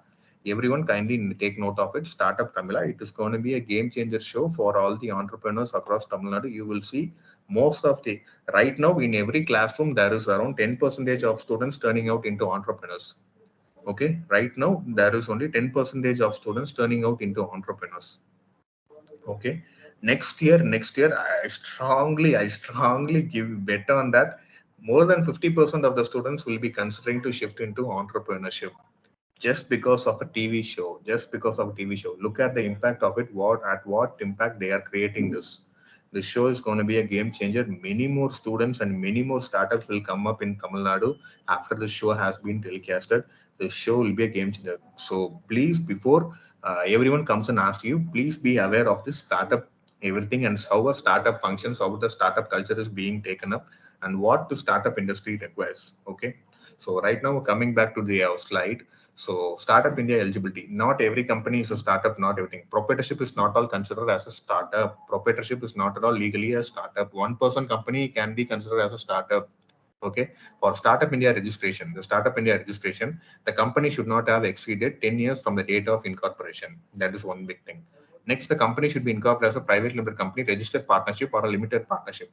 In private limited company, one person company is also eligible to be registered under Startup India registration. And I have a proof for that as well. We have self applied and taken the DPIT registration for one person company itself. The annual turnover of the company should not exceed 100 crores. The company should not be found by splitting up or amalgamation, merger and demerger and everything. So it not be reconstructing an existing business. The company should not be. The company should be an original entity just from the start, and the idea should be innovative and scalable. The idea, whatever they have implemented, should be an innovation based and it should be a scalable model. So that is the main thing for Startup India eligibility. Okay, please do check out Startup India website, Invest India website. How many startups are there? More than 1 lakh startups are there in India right now. More than 1 lakh startups are there in India right now. Many companies have not yet registered under DPIT, but still how there are more than 1 lakh startups registered in India right now. Startups are the game changer of the current world. We are considering shifting out into a new age economy. Startups are the game changer and startups are the pioneer into it. So please do learn about startups as much as possible about startup, because startup is the bigger thing happening up right now. Okay, and obviously Startup India benefits that there will be a reduction in patent filing and there will be a 50% concession for trademark filing as well. Government has a lot of funds as well as funds of funds, venture capitalists. Government has requested all foreign investments come into startups. So there is a fund flow access into it. And this is the most important thing, the tax holiday. Tax holiday. Okay. Any company which has registered under Startup India is eligible to apply and receive a tax exemption certificate in which you don't need to file income tax for 3 consecutive years. 3 consecutive years, you don't need to file your income tax. Think of it. Tax exemption for 3 years. Look how government is keen on developing the startup ecosystem. For 3 years, you don't need to pay income tax. You should file it, but you don't need to pay income tax. Okay, but just with Startup India registration, it's not all required. You require tax holiday, tax exemption certificate from INB, Inter-Ministerial Board. So then only you can go for it. The startups can apply for government tenders. Okay, they are exempted from prior experience or turnover. In state government also, there is a scheme called Startups to Government. Every district collector has the power to sanction tenders to startups within the limit of 50 lakh procurement order. Okay, so government is also looking more and more startups to and get connected with them so that they can also they can also develop and go forward. So a lot of collectors have the power for it, and collectors, if you reach your district collector and inform that you are a startup and I'm looking for this kind of an opportunity, they'll be interested in supporting you if your business model is viable and scalable one, and they'll be able to support you with not with investment, but with a business tender or a procurement something. They'll be able to connect you with that. That is happening, and that has happened in Tirunelveli as well. We have taken up a lot of help a lot of startups take up this S2G scheme, and government has given orders to them. Okay, that is a different scenario, and that is a game changer for any startup during the early stages for getting up bulk orders or bigger orders from the government.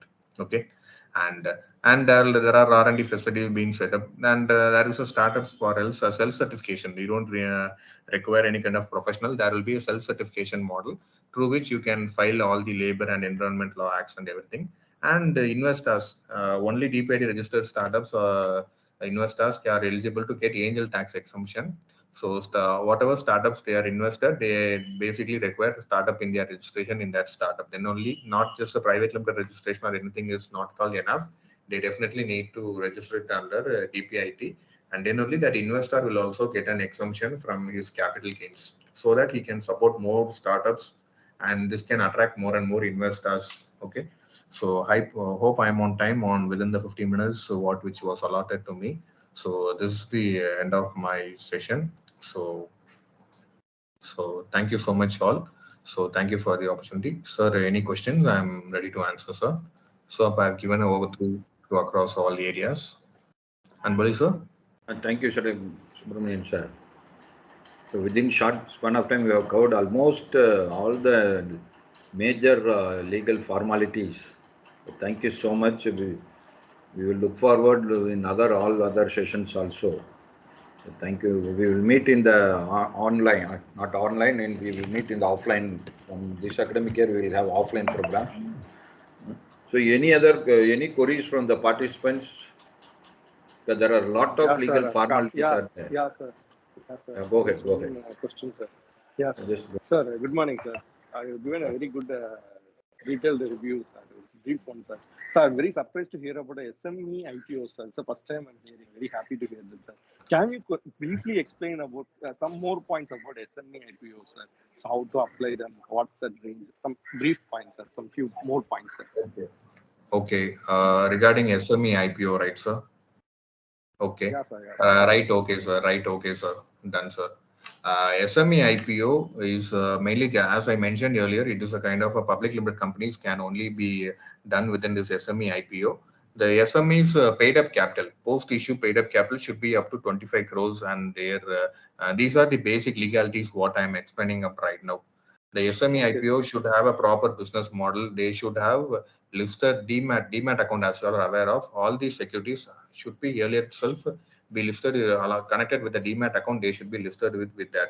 And this listing process is a kind of a detailed process, and startup companies which are looking forward to take investments up to I think less than 50 crores are eligible to SME IPO. Less than 50 crores or something, they can take up an SME IPO. And SME IPO is obviously a kind of a tedious process only, sir. So what only. Yes, sir. It's a kind of a tedious one only, but earlier on it was, for example, if you take up Tata Technologies IPO, which was 10 days back, which was a 3,000 crore IPO, because that is a different scenario of an IPO, whereas SME is for the small players. 3,000 crores. Yes. And what the big thing is that 3,000 crores was subscribed within 30 minutes. Okay, look how India is changing. 3,000 crores in 30 minutes. Yes. Because we would have seen movie tickets or Takkal train tickets gone to pretty soon, tickets filled fast. But can't think of an IPO. Yeah, especially Diwali time. Yes. Because of the brand name Tata, because they have created it from earlier on. Ratan Tata was the first din holder of the nation. Okay, Ratan Tata is the first direct identification. First director of Indian nation was Ratan Tata. Is Ratan Tata, or not was, is Ratan Tata, by the way. So look at the brand name what they have created. 3,000 crores in 30 minutes means, look at what kind of the age we are traveling to right now. India has money, India has potential, but they just need the right persons to take it forward. This SME's IPO is very A lot of companies in Gujarat and Maharashtra take up this SME IPO only, sir. SME. I am happy to explain it more over offline about it, sir. It's a detailed process, this SME IPO. Please to study about it. A lot of startups will next on be converted into this SME IPO only, sir. Okay. Thank you, sir. Thank you. Thank you. Thank you, sir. Thank you, sir. Thank you, Mr. Karthik, sir. Any other participants? Any other participants? Sir, Saravanan sir, you can go ahead. Sir, I'm very much wondering about and came to know about there are 10% of students are interested now for the Startup Tamil program. Really very much interested, and also 50% of students are interested after the TV reality show which is being dedicated for startups. So can you Yes, sir. Can you believe, sir, that is 50% of the students will be interested for doing startup within a short span of duration of time, sir? Yes, sir. Yes, sir. I strongly suggest that, sir, because already the Shark Tank, search for Shark Tank, SHARK, Shark Tank. Because Shark Tank, there is a US version as well as an Indian version also there. It is a reality show. It has done in India itself. 2 seasons have gone through, and third season is currently under shooting. Progress is going on. After that, if you check out that Shark Tank itself, many people have started wondering, oh, these kind of startups can take up. So why did I miss this opportunity? But Tamil Nadu, most of them are not aware about that, because Tamil Nadu is a different kind of a model, as you all know. Shark Tank thing is not aware of. This TV reality show will definitely bring in a lot more startups, sir, because just like how a Nale Ekunar, a small reality show which happened, and many of them shifted toward this media industry. Just think about Super Singer or reality dance Jodi or something. These kind of reality shows have brought in a different perspective of the on individual potential. Okay, but this is a different thing. This is not a competition. This is not at all a competition. This startup Tamila, it will be a show. So every week there will be a five startups will be coming and pitching, and next week there won't be repeat of them the same itself. There will be different 5 startups. They will come, they will get their startup idea validated. If that investor is interested, they will be investing into that company. Okay, this week 5, next week there will be different 5. So look at the transition of the show itself. If you check out startup Shark Tank, means the same version, which would be for a Tamil people friendly mean they are creating this startup Tamila. You can Google it and see. It was launched 10 days back only at IIT Madras. Startup Tamila by Minister Anbalagan, sir. It was launched, sir. Startup Tamila will definitely be a game changer, sir. I totally agree, sir. That it will be definitely a game changer. A lot of students will come into the startup ecosystem. A lot of students will come into it, sir. Just during the second COVID lockdown itself, just with the Clubhouse app itself, many people came into the startup ecosystem. Just the same scenario will happen next year also. Before everyone comes, as we are all experts and we just got an opportunity, we should learn and come into it before itself, before what others tell and come. So start learning about the startup ecosystem from today itself, because many students will come and approach you regarding to learn about these startups. Thank you so much, sir. One more question. Thank you, sir. You Yes, sir. told about the companies like LLP and partnership, right? So in yes, sir. liability partnership, it is advisable to go on, right? So you told me like that. So in that, what are the possible problems we may encounter in it? Because it is the multiple partnerships are available in limited liability partnership, right? So what are all the possible problems we may encounter? So limited liability partnership, what we mainly suggest is that for service industry people, in case if there is an architect, advocates or auditors, so that kind of a people, we suggest to go on with this LLP model, because in case of a private limited company, there should be a board meeting, there should be a general meeting, there should be shareholders approvals and consent and everything. The same scenario applies, but there is not this kind of a mandate in an LLP model. In compliance wise, it is a bit more reductive compliance than a private limited company itself, so that it will be easy for them. The problems and challenges what they will be facing in an LLP is that they can't take up much more investment like a private limited company, because in private limited company, you all know about share premium, face value of a share and premium value of a share. So you can issue a share at 100 rupees rate and premium at 900 rupees, and you can issue a total share value at 1000 rupees per share. That can be done in a private limited company, but that can't be done in a LLP. Okay, what the contribution should be there inside the company. Suppose if a company, if an LLP's value is around 1 crore means, and they are planning to take investments from an investor up to 25 lakhs. So in an LLP, the 25 lakhs investment will be coming in as 25% of the investment of the company. But the already existing early stage partners of the LLP firm, they are not interested to give up 25% to that investor. They are willing to give only 10% to that investor. Okay, so in private limited company, they can issue it as a premium. These shares can be issued, and this 10% can be worked out and derived and brought into place. In LLP, we can't take it up. So what we do is that in case if you are planning to bring it as 10%, then bring in the 10 lakh into the company and 15 lakh as a loan to the company and repay it. So that can be only then. The capital will be brought into the company on a but not on the usual way, but in a different way. That is the challenge in an LLP system, sir. In a private limited, that is much more flexible one. In LLP, that is the biggest challenge. But in case of a private limited, the meeting and all these complaints and due diligence are much more tedious, a bit more extra, double extra than what an LLP basically requires. Sir. And government fees and everything, LLP is is lesser and compared to a private limited or public limited, sir. So that's the challenge, sir. Ultimate challenge. If a startup or if any business owner approaches for a registration and they are planning to seek investment within a year or within 2 to 3 years or something, we obviously tell them to go with this private limited model. We even though if they are an LLP model, they can take it up as an LLP, but they should convert it into a private limited. Even for startup TNs, startup TN 15 lakh 10 to 15 lakh investment, only private limited are eligible, not LLP or partnership are not all eligible. Government itself advised to register many private limiteds because there is the flexibility and there won't be this kind of a legal stringency in that. So I hope you got your answer, sir. Sorry, sir. Sir, got it. Thank you, sir. Thank you so much, sir. Thank you. Thank you. Okay, Anbuli, sir. Thank you, Subramanian sir, for your wonderful and elaborate explanation for the queries. Thank you so much. It is a little bit, it's eye-opener session, that's all. Sure. Okay, any other queries from the participants?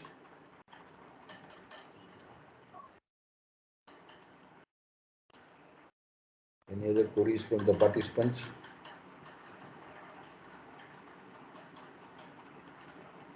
Okay, sir. Thank you so much, sir.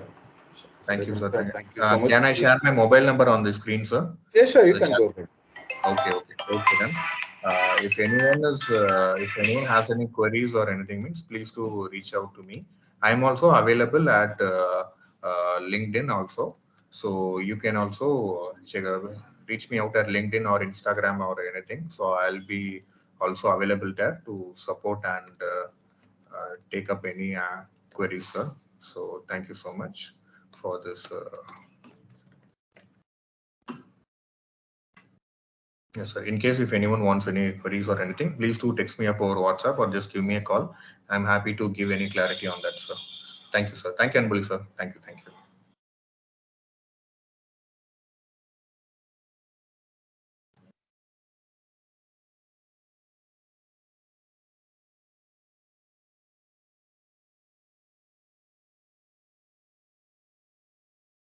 Okay, thank you so much, sir. Thank you so much, sir. Thank you. Thank you. Dear participants, I hope with these two sessions that all the 12-day sessions are over. Now we are moving to the feedback session.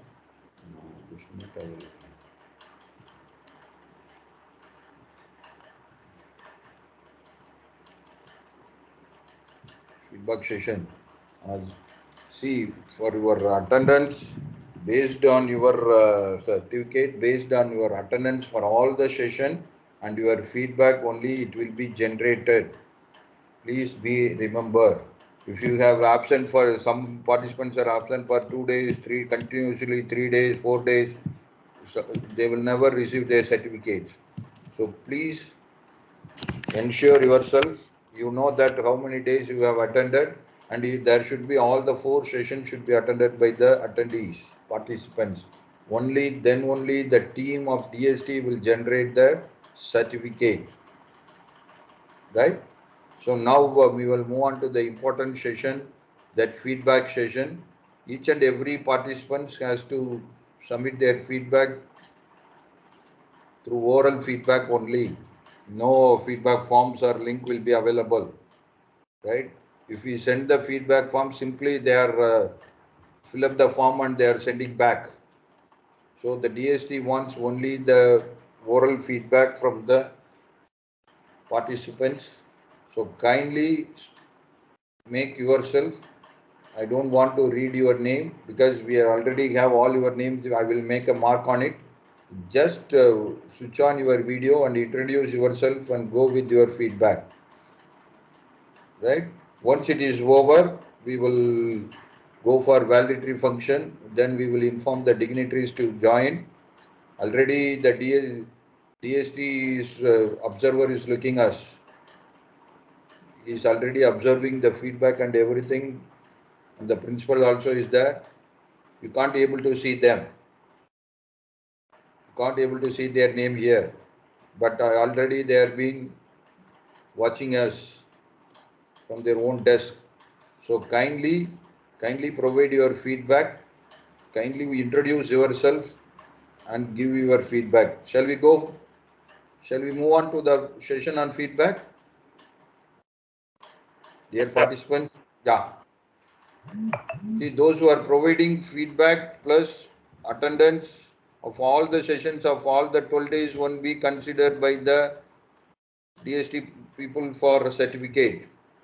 So if we miss, we are sorry, the organization is not responsible. So thank you so much for the continuous support for the past 12 days. With all your busy schedule and everything, you have contributed us and you have joined in the program. You are going to be a trainers. These are all the eye-opening sessions that between the short span of time based on the schedule of the DST, we have run the program. So all the topics and everything has been sent it already by the DST. I hope all the sessions are good. Now we can share your feedback one by one. Please switch on your video and give your feedback. Right? So anyone can start. I don't want to call upon their name. They can start in their own and they can go back. Okay, Mr. Karthik, now you can continue. Thank you, Karthik. Thank you.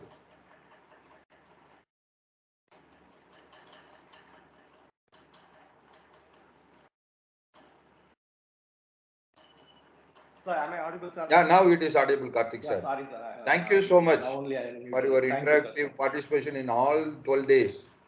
Thank you, sir. Thank you, sir. Thank you, Very sir. interesting session, Thank you, sir. sir. Now you can Thank go you, ahead sir. with the. Yeah, sir. Yeah, sir. Yeah, Good morning, everyone.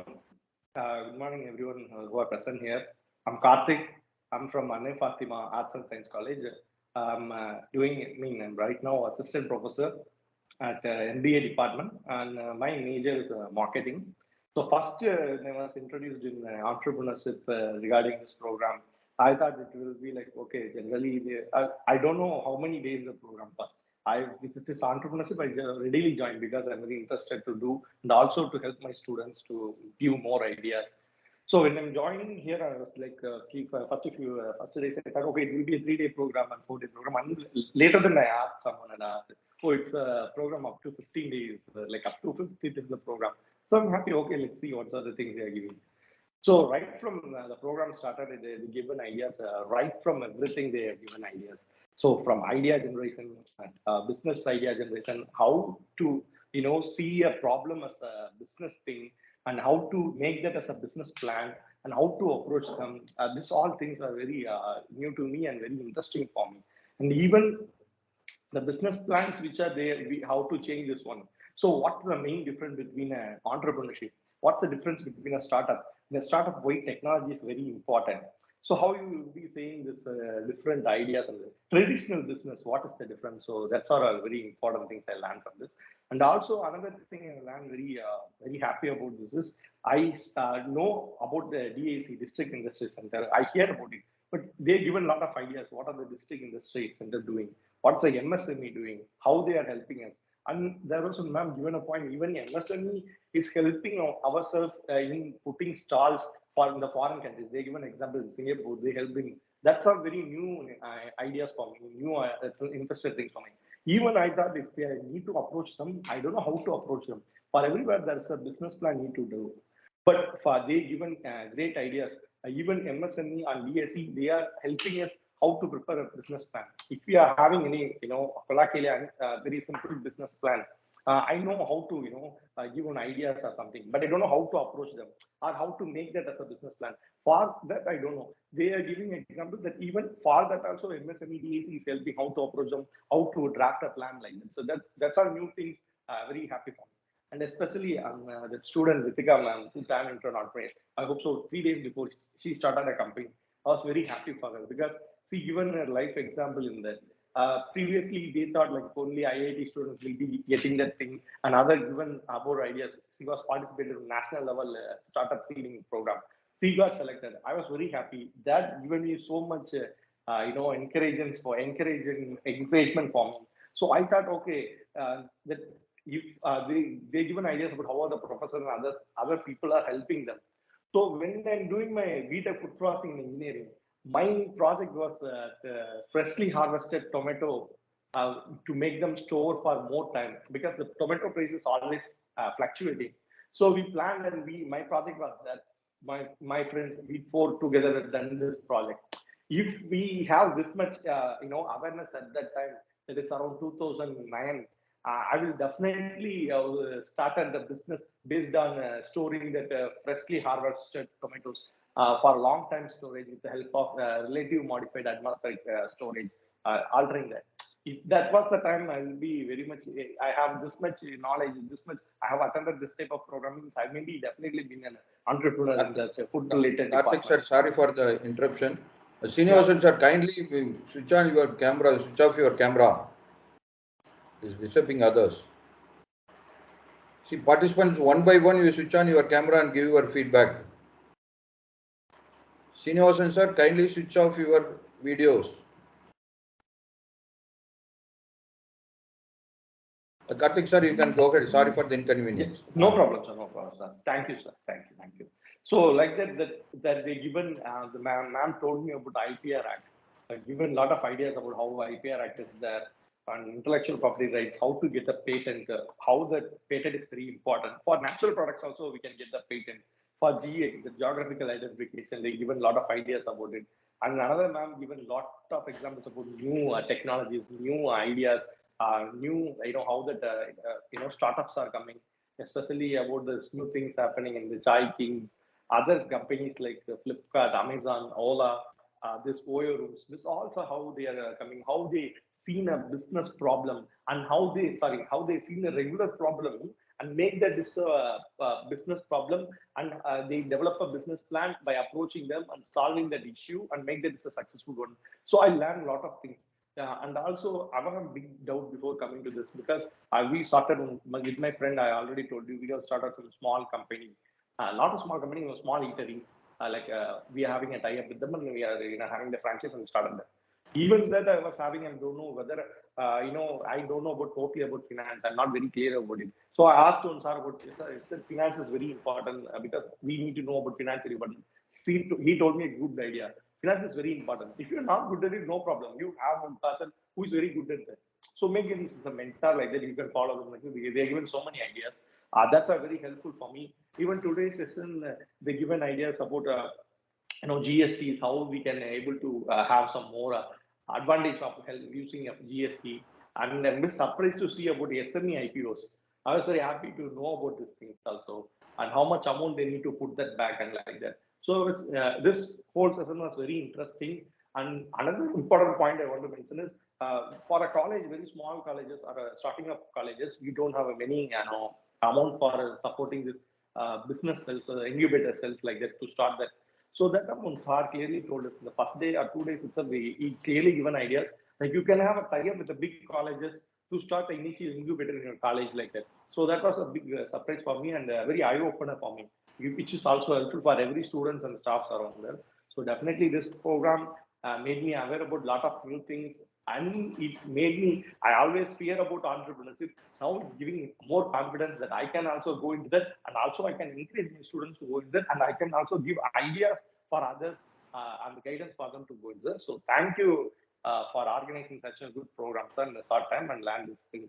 And I'm very, I have got all other phone numbers and email also. I'm looking forward to, have a good contact with them. Like how Sar told about networking. I'm very happy for that networking. I'll ask them and I'll definitely have a contact with them. It will definitely help me and also my students and also others who are involved. Thank you, sir. Thank you for this. Thank you, Mr. Sir, about the resource person, you have the feedback about the resource persons also. How was the resource person? Yeah, sir. Whether all the resource person are capable, or whether we have to change the resource person? No, sir, they are very capable. They given ideas very clearly, and even if they ask very small doubts with some of the examples they given in that way, even that they taken the example and they given more ideas about it. Even today, I asked Sir about the small things. How about that IPO regarding that SMEs? He given again. He came back to that particular topic and given more ideas about it, sir. Like that, similarly, other ma'am also given the ideas. And Nishika ma'am told everything about it, like right from the start to finish, how she started and everything about it. Sorry, few of the names I don't know. That's only I'm No not issue. able No to issue. mention them very clearly, but everyone has given a good idea, sir. That Because finance related, sir, also we given a lot of ideas, lot of initiation for me, very helpful for me, sir. yes, it will help for us to reconsider whether what are the opinion about the Yeah, participants about the yeah, sir. resource. They're giving you good ideas. They All are our explaining good, sir. speakers are trained by EDA Tamil Nadu government, and Yes. some of the resource persons have been appointed as a coordinator for each and every district in Tamil Nadu by the state government, by EDA Tamil Nadu government. Yes. For example, yesterday Dr. Ramachandran was there. Yes, sir. He was the EDA coordinator for Virudunar district. Yes, sir. And collector office They are also directly there. controlled by the collector, by the Yeah, sir. district. Yeah, sir. They are having their entire everything will be in the collector room, near to the collector. Yeah, sir. Mr. Sobardi has been appointed as the coordinator for Tirunelveli district. Yeah, sir. I hope you are coming under Virudunar district, right? Madurai. You are coming under Madurai or Madurai, right?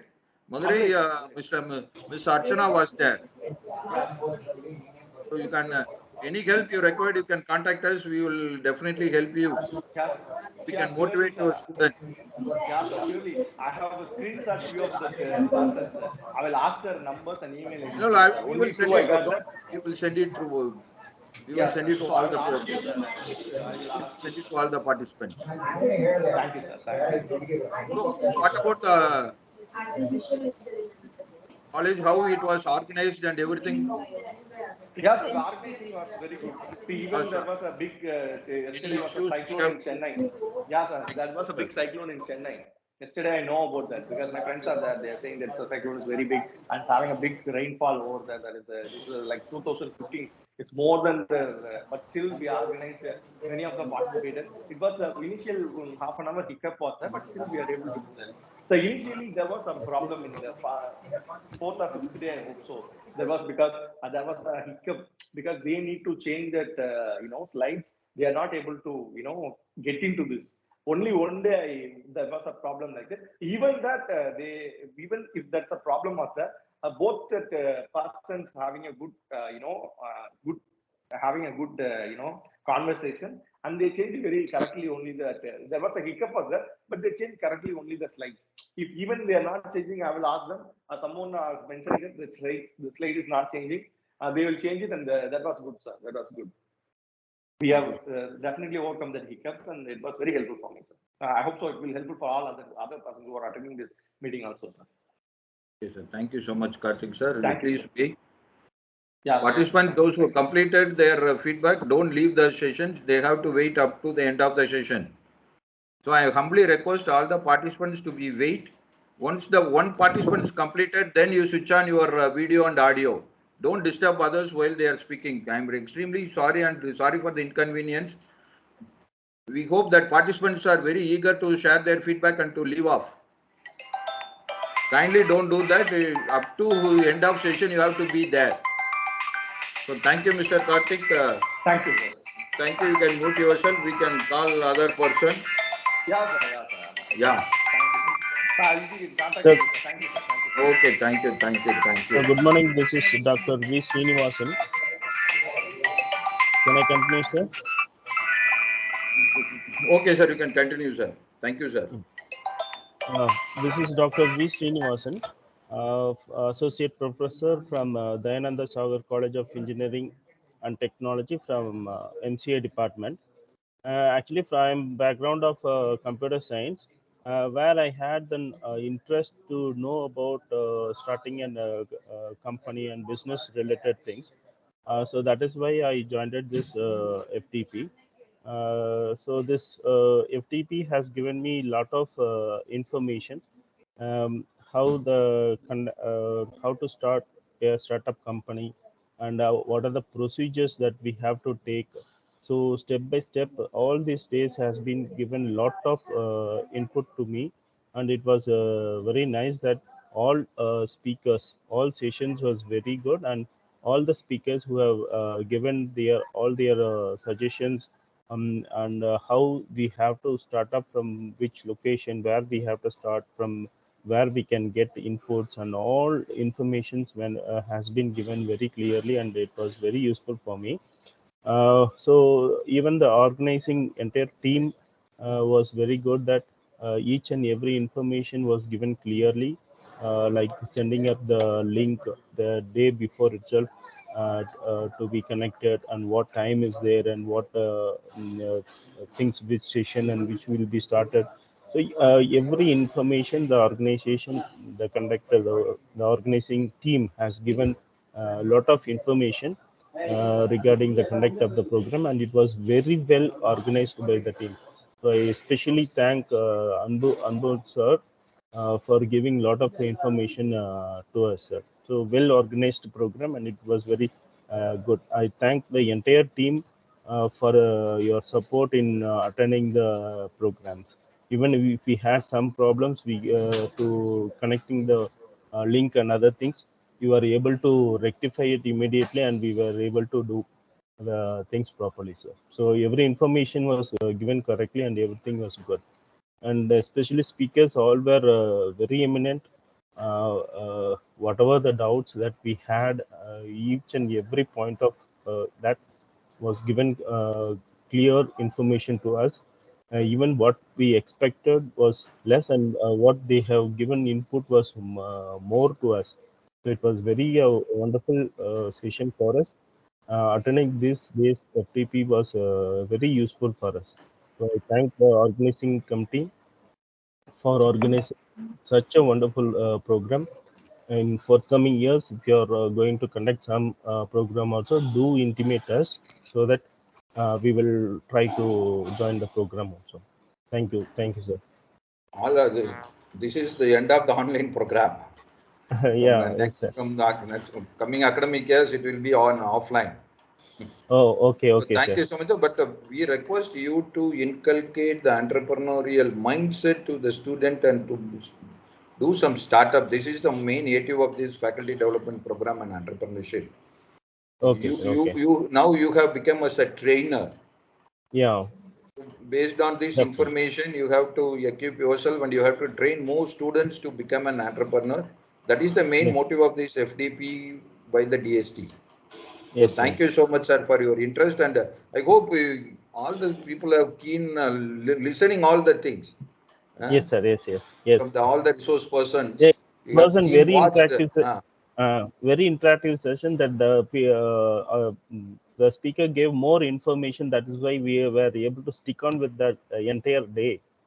It was all good information that we collected from the FDP, sir. One is Karthik, and another one is Dr. Saravanan, who is always interact with the resource persons. Thank you so much, Yes. sir. Thank you. Thank you so much, sir. Thank you. Thank you. Next participants, you can share. Thank you, sir. Audible, sir. I am Dr. Saravanan here. Yeah, yes, sir. Welcome, sir. Dr. Saravanan, welcome. Very good morning to us. Very good morning. I am Saravanan, professor from the Department of Computer Science and Engineering, Savita Engineering College, CIMATS, Chennai. So, sir, The condition now. first of all, I would like to convey my sincere thanks to your organizer of Mannar Thirumalai Nayakar College, Madurai, under a sponsored program DST of Government of India. Sir, actually, first I should congratulate all the speakers of the entrepreneurship program. So many speakers We are not which are able to see your face. like Now it's good, sir. Okay. many speakers you have arranged is very well versed in that area, sir. So especially I would like to give a thanks to Mrs. Ritika Chandran ma'am and Nagamalar ma'am. So those who have given very insight information about the entrepreneurship in almost all the areas. So Ritika Chandran gave the sessions based on their experiences, and Nagamalar session also having a vast knowledge about the subject, and she has given very excellent talk about all the topics.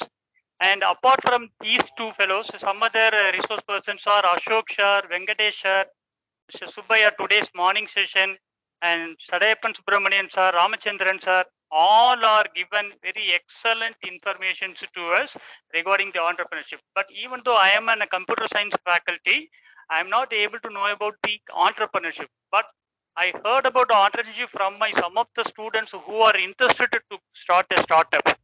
So for the sake of them, I wanted to collect informations, right? So just now I had a tendency of starting a startup with our technology into a product. So this is our motto, sir. And then, so they have given about the information about the objectives of the participants, starting from the objectives of the participants and entrepreneurship's importance, what's the need and its practice, and they have given the various entrepreneurship development processes and basic skills required for an entrepreneurship development, and then they have given about what are the various tools and techniques needed and how the selection of potential entrepreneurs, what are all the training they needed. All these sections will be given very excellently by those speakers. And how to start an MSME, this is very, very important. So this this information is also given by Nagamalar ma'am and as well as the Ritika Chandran ma'am. And the roles and responsibilities of supporting agencies like DIC, SIDC, etc. also given. And but normally as a faculty, we are usually doing the IPR patents and copyrights, all those things. So this information is also given by those excellent, by the faculty, by the organizers. So they have given very insight about IPR, patents, copyrights, trademarks, and intellectual management. And also they have given how we are going to do the motivations, developing soft skills for the entrepreneurships, and ecosystem promoting supports of R&D institutions. This is very, very important for an entrepreneurship. What are all the R&D infrastructures they are required for do the product, and role of TBI, technology business incubator. These are all the informations we have collected, and you have given a technical virtual tour of successful entrepreneurial stories and their motivational speeches. So these are all given very much confident about us to do the entrepreneurship, and then how to do the financial management for the startups, and also how to take a problem solving and decision making. So these are all the very important for all the entrepreneurs, those who are going to take in place, and also this is the very important primary criterion for all the apart from the proficiencies. And business communication. So today's session was very, very, very helpful for us. How to do the business communication, legal formalities, factory act, laborship laws, sources of finance, how we are going to generate. These are all the informations we will be collected from the resource persons. So once again, I congratulate and I give my sincere thanks to you all, the organizers, especially Anboli sir and as well as Niranjana ma'am, who were backbone of this FDP, and they are always given information through WhatsApp And we have been tied up with all these 12 days, but I hope I collect more information regarding an entrepreneurship than what I have expected. Thank you so much, sir. Thank you so much thank you so much, Anbali, sir. Thank you so much. Thank you, Dr. Sanavan, sir. Thank you. Kindly motivate your students to become an entrepreneurs and to start up more startups. This is the Sure, sir, motive. sure. Thank you so much, Sure, Dr. Sir, how was the scenario now in Chennai? now it's okay, sir. From morning onwards, we get power back, and there is no raining now, right? So, Still, some of the places have been affected, right? yes, sir, most of the places are getting affected in interior part of the Chennai, sir, right? Because we received a lot of messages from our participants that still the places have been very worst. Sir, I got affected yesterday, sir, surely. Now it's okay now. So, Thank you, sir. okay, sir. Be safe and take care, sir. Thank you. Thank you. Thank you, sir. Thank you for your wonderful feedback. Next participant. Next participant. Next participant. Lakshmi Bhai, ma'am. You can go ahead, ma'am. You can go ahead. A respected organizer and the team. Am I audible, sir? Yes, ma'am. You can go ahead, ma'am. You can go ahead, ma'am. Thank you, ma'am. Very good day to all. I am Dr. T. Lakshmi Bai, Head of the Department of Electronics and Instrumentation Engineering Department, Sri Chandrasekharendra Saraswati Vishwamaha Vidyalaya, Kanchipuram. This entrepreneurship FTP is very useful and useful for me, and also it gives confidence to guide our students.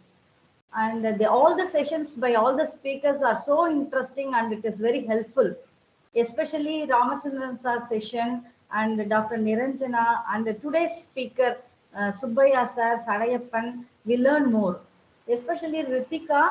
Her session was so inspiring. The topics like IPR, marketing, advertisement, financial support, and the agencies like DIC, SIDC, etc. are very interesting.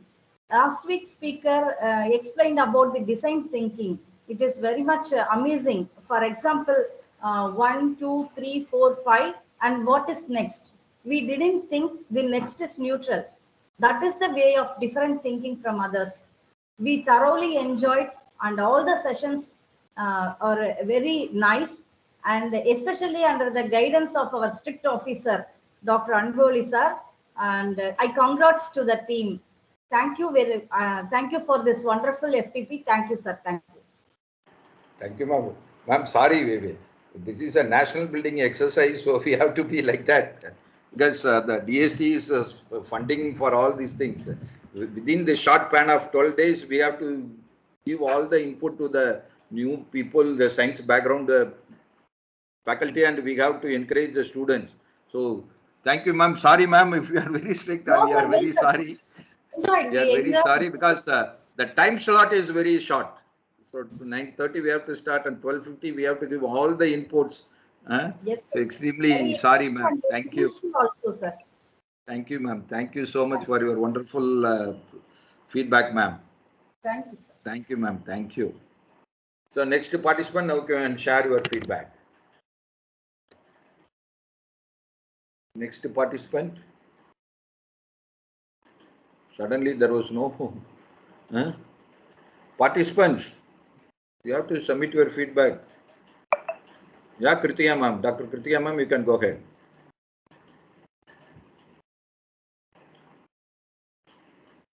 Ma'am, we can't able to hear you.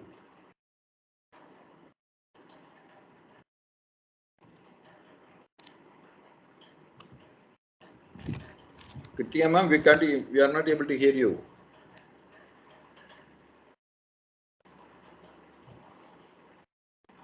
Kritiya ma'am, we are not able to hear you. Sir, now whether it is audible, sir? Yeah, it's audible, ma'am. Hello. Yeah, okay, sir. Sir, good morning, one and all present here. So myself, I'm Dr. R. Karthika, working as General Professor in Anai Fatima College of Arts and Science in Department of Management Studies. So it gives me an immense pleasure to give this feedback regarding this FTP conducted for past 1 week. So thank you, team. Really, I thank Yeah, sorry, 2 week program. So thank you, team, and especially I thank Anmoli sir and Dr. Niranjani ma'am for guiding us through online daily. So thanks, sir, for guiding us and to cope us with today's need in business. I think really it is a need of our in today's world, is a no, sir. So it was really motivating and inspiring, and really it is very informative. And also, I thank especially Ritika Chandran ma'am. So she's the one who gave an example and how the students got the business idea and started an over company with the help of seed funding, sir.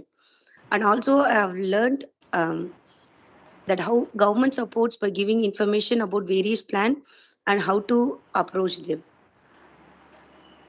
And regarding this, and I have learned about so many things like IPRS and how to patent ideas and how these are important in business. So thank you, sir. Thank you, ma'am. Dr. Mr. Ritika, when she was a student, Yeah. she will speak all about the IPR and everything. When she was a student. Yeah, yes. So from student So onwards, being as we in a know teaching her. fraternity, so we can give a lively example in for students in a class. Yeah, that's So why we really, are we asking. will motivate the students by giving all those examples what we have learned in these sessions. Thank you, ma'am. That is the motive of this FTP Yeah, program. yes, By DST. sir. Yeah, Thank you yes, so sir. much, ma'am. Thank you. Thank you, sir. Ma'am. Thank you, ma'am. Yeah, and also really thankful, sir, for monitoring us through WhatsApp regularly. So reminding us, yes, sir. Thank you so much, ma'am. Thank you so much for your wonderful feedback. Thank you, sir. Thank you so much, sir. And next Thank you, one, thank you, next thank you. participant. Next participants. Anyone? At a time, 3 are opening their video. Anyone, please? Anyone, please? Yeah.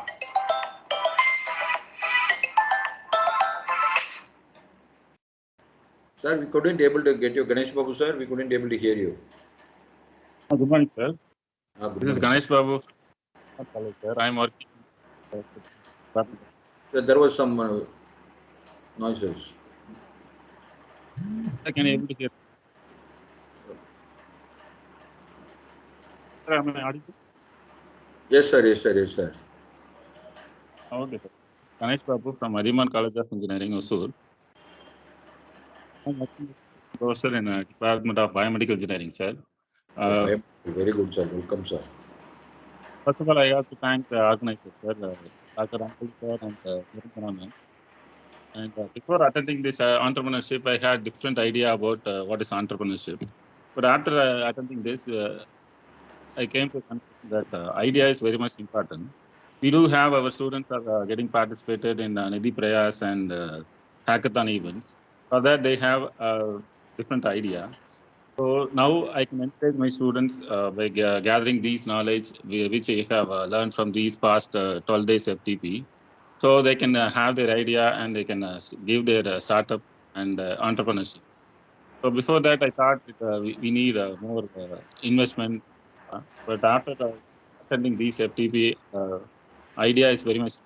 So I can encourage my students, those who are participating in hackathon and Nidhi Prayas events, they can go prototype and for an entrepreneur. Being a technical person, I can guide my students what I have gathered in these FTP, sir.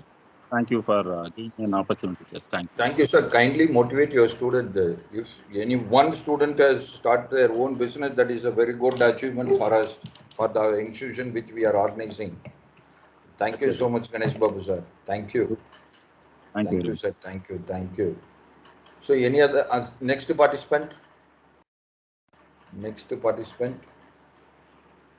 Now you can share your feedback.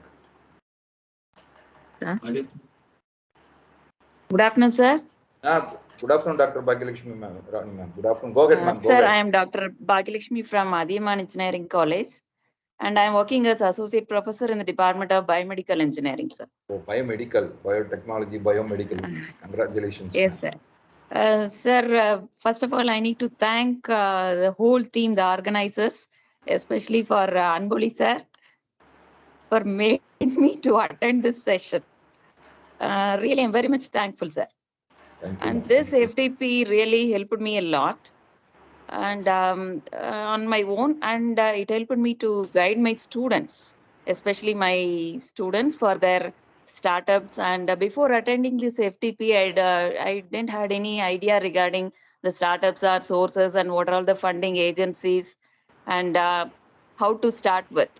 And after this sessions, really with Ritika ma'am, Nagamalar ma'am, and then Subaya sir, and today's session with Sadayappan sir, and with all these eminent professionals, really I got many ideas. So this helped me a lot to guide my students to develop their own ideas and to begin their new projects. Thank you, sir. And overall, Ritika ma'am inspired a lot with her experience with her journey. And this session clearly says like without having any knowledge on the sources or supporting agencies or a little bit efforts, of course, a lot of efforts, one cannot enter as an entrepreneur. Really, thanks a lot, sir. Ma'am, you can, we will send all the details of the resource persons. You can contact them because for biotechnology, biomedical, lot of schemes are available in MSME and the Government of India. Yes, sir. Yes, sir. For students, they are having lot of schemes. So you can contact them and you can utilize their expertise to apply for them and you can receive fund for the students. Yes, sir. Sure, sir. Sure, sir. Thank you, ma'am. Thank you, ma'am. Thank you so Thanks much, a ma'am. lot, sir. How Thanks was a lot. there in Chennai, ma'am? Oh, you are in Hosur. Yes, sir. Yes, sir. Yes, sir. Okay, ma'am. Okay. Thank you. Thank you, ma'am. Thank you. The next Thank you, sir. participant. Thank you, ma'am. Thank you, ma'am. Next participant. Next participant. Kindly share your feedback. Otherwise, we are sorry. Or something. Good afternoon. Good afternoon, Good afternoon, Prince, sir. Prince, To one ma'am. You and can all go ahead. present here. I'm S. Princey from VV College of Engineering. I'm working as assistant professor in EEE department. Actually, in a day-to-day life. Last session program also from some participants are there. I hope so. Yes. You are the second in a day-to-day life. You can go ahead, ma'am. You can go ahead. Yes, sir. In a day-to-day life, I'm traveling with conducting classes, handling lab to the students as per syllabus. Parents also interested to send their son, daughter, placed in MNC or in government job. I also motivated my students that how to prepare for competitive examination such as GATE, SSC, UPSC, and TNPSC, etc. But after this faculty development program on entrepreneurship, I'm going to motivate it that how to make my students or a job provider like best entrepreneur. I learned to how to write patent, copyright, etc. through this FTP. I heard by this FTP lot of funding schemes in a governmental body and how to claim and what are the procedures, etc., which is suitable for toppers, average students, and slow learners also. All the experts had explained very clearly in every topic. I hope that the unemployment definitely vanishes in future by these entrepreneurial activities. Thank you all the experts, especially I thank Dr. Anboli sir and Dr. Niranjani ma'am organizer for this ability. Thank you so much, sir. It is very informative. Thank you, sir. Thank you, ma'am. Thank you. Thank you so much for your wonderful feedback. Try to motivate the student. That is the main motive. Again and again, we are repeating that. Kindly motivate the students to become, because whatever you said is right. We have to manage the unemployment. So that's all we can do. Okay, ma'am. Thank you. With just time permits, we call Ritika Chandran to your institution and ask her to meet with the students. Okay, that will motivate the students. Okay, ma'am. Thank you, Prince, ma'am. Okay, thank you sir. so Thank much. you. And next participant. Next participant. Anthony Joseph, sir, you can go ahead. Yes, sir. I am audible.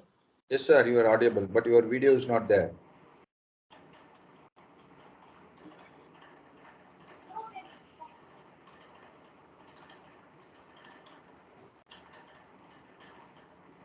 Kindly Okay, sir. switch on Anyone your. go ahead. I will check my video. I will join. Okay, Next. sir. Okay, sir. Any next participant?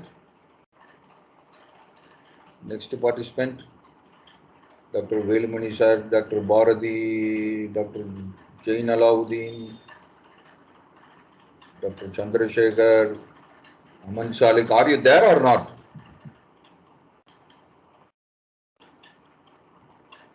Dr. Sundar,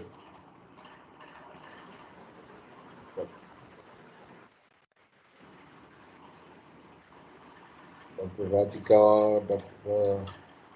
Kausin Bonum, Dr. Mahadevan sir. See, kindly provide your feedback. Otherwise, we are again and again. I'm sorry, we are sorry. Yes, sir, Dr. Mahadevan. Yes, Dr. Mahadevan sir.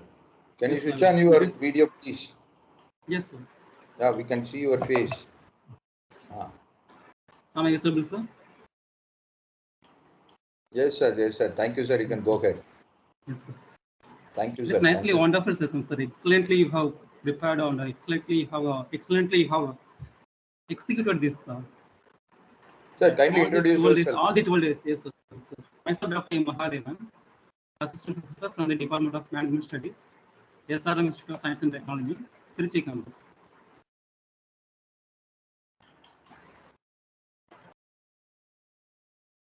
Are you audible, sir? Yes, sir. You can go ahead, sir. Yes, sir. Yes, sir. Yes, sir. All the 12 days, I really enjoyed, sir. In spite of working and in spite of in our place, I adjusted my work to my fellow colleagues and I attended all the sessions. It is very excellently executed, sir. All the resource persons are highly, they executed their role. So this is very, very nice, sir. And with this, I can also expect and I can also going to promote this kind of program to my campus also, sir. Thank you very much, sir, for giving the chance. Dr. Mahadevan, your Trichy campus, yes, sir. engineering college is there, right? Yes, sir. That is TRP. Yeah. My cousin is the principal for that, Dr. Ganesh Babu. No, okay, sir. Okay. He is the principal of that institution. Yes, sir. Previously, I was in SRM Ishwari. Oh, Chennai, sir. Okay. Sir, Chennai, I was yes, there. Sir. Okay, sir. Yes, Thank yes, you. Thank you so much, sir. Sir, Thank you. sir. Thank you, sir. Sir. Thank you. Sir. The next participant.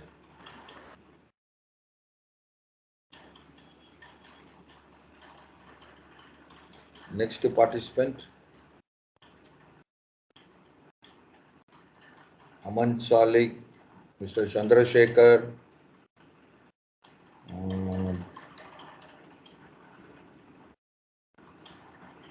Dr. Jain Alauddin, Dr. K. Bharati, Dr. M. Velumani.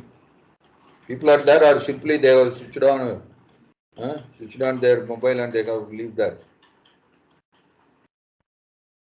Dr. Sundar, Dr. Radhika, Kausin Banu.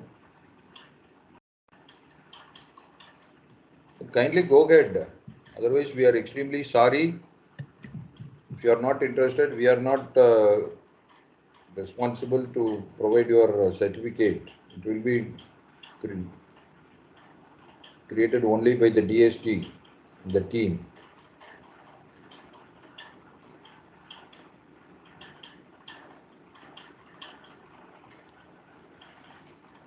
Only that. Ma'am, you can go ahead, ma'am. Dashin Bab, ma'am, we can go ahead. Ma'am, we are not able to hear you, ma'am. Ma'am, we are not able to hear you. Ma'am, no audio. Ma'am, no audio.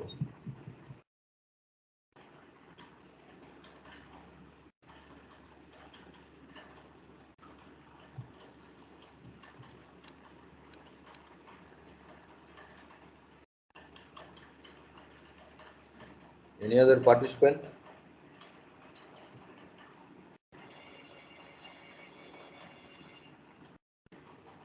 See, if you are not ready to provide your feedback, we are extremely sorry.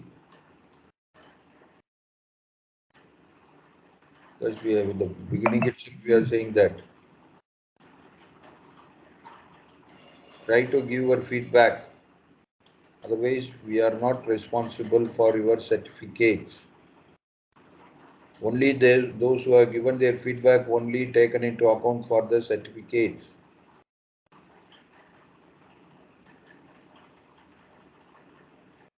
Anthony sir, no issue, just you can go ahead.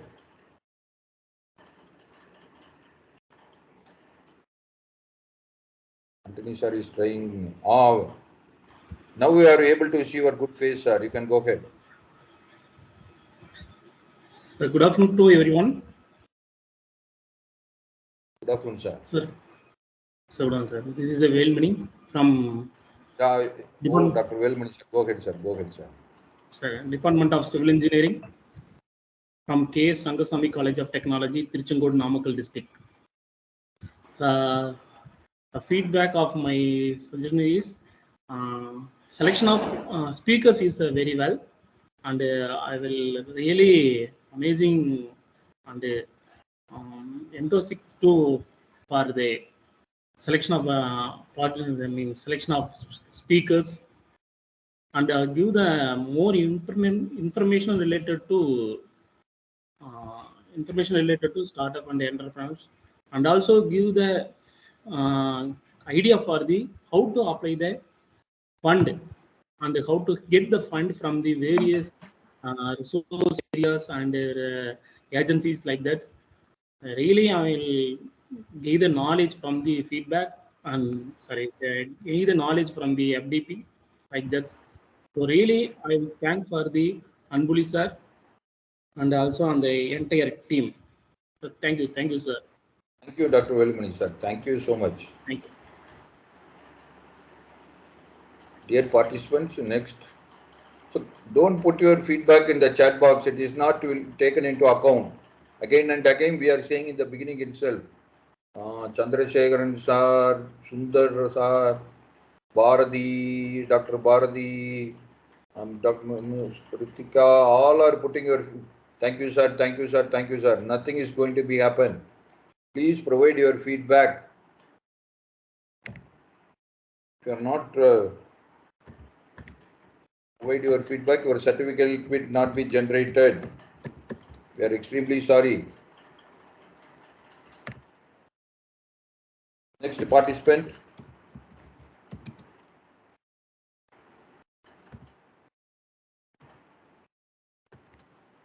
Next participant, please.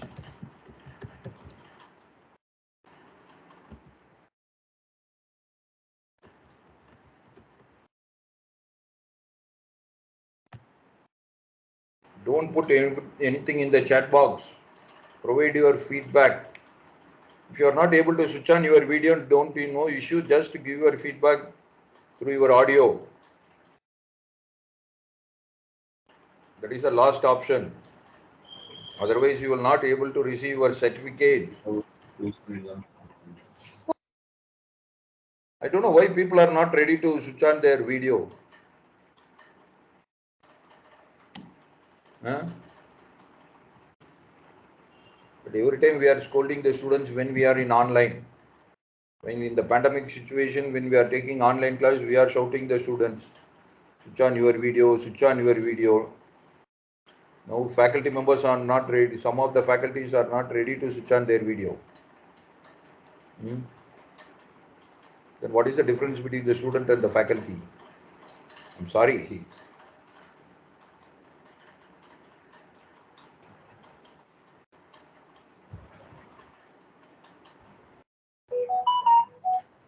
Again and again, from the organizing team, we are repeating the same thing. Without your feedback and regular attendance, you will not receive for your certificate. You are not eligible.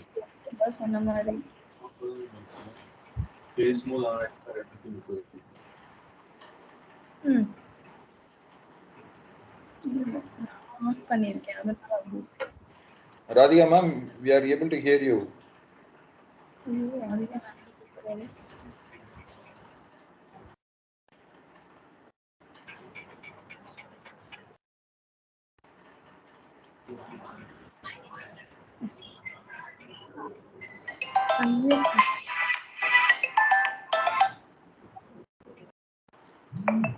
Anthony Joseph, sir, no issue. You can go ahead. You can go ahead with your feedback, sir. No issue. Sir, good morning to everyone. I'm audible now? Sir. Yeah, you are audible, sir. Good afternoon, sir. Yes. You can go ahead. No issue. Okay. Due to rain, I am in Chennai, so that's a network issue. I am unable to start my camera. No issue, sir. We understand the problem. First of all, we have to thank you so much for attending the program with all the hurdles. Yes, sir. Yes, sir. Why? Okay, Because I tell the reason why. First of all, I would thank you people. Sir, kindly introduce yourself. Sorry for the interruption. Yes, Kindly introduce yourself. And I am Dr. Anthony Joseph Rajan, working as associate professor in Savita School of Engineering, Savita Institute of Medical and Technical Science, Chennai. 12 days back, actually 15 days back, we have get information about there is an FTP about entrepreneurship. Uh, I really said, okay, as a namesake, I want to attend some FTP, so we will attend. We will register. I think the first day going on like that, but the second and third day really changed the entire mode of us. Me. Why? Because I would like Ms. Ritika Chandran. Why? Because as a student and as of now, what she did and how they yeah, changed the entire life to us. Maybe why? Because he changed the entire mode of me. Why? Because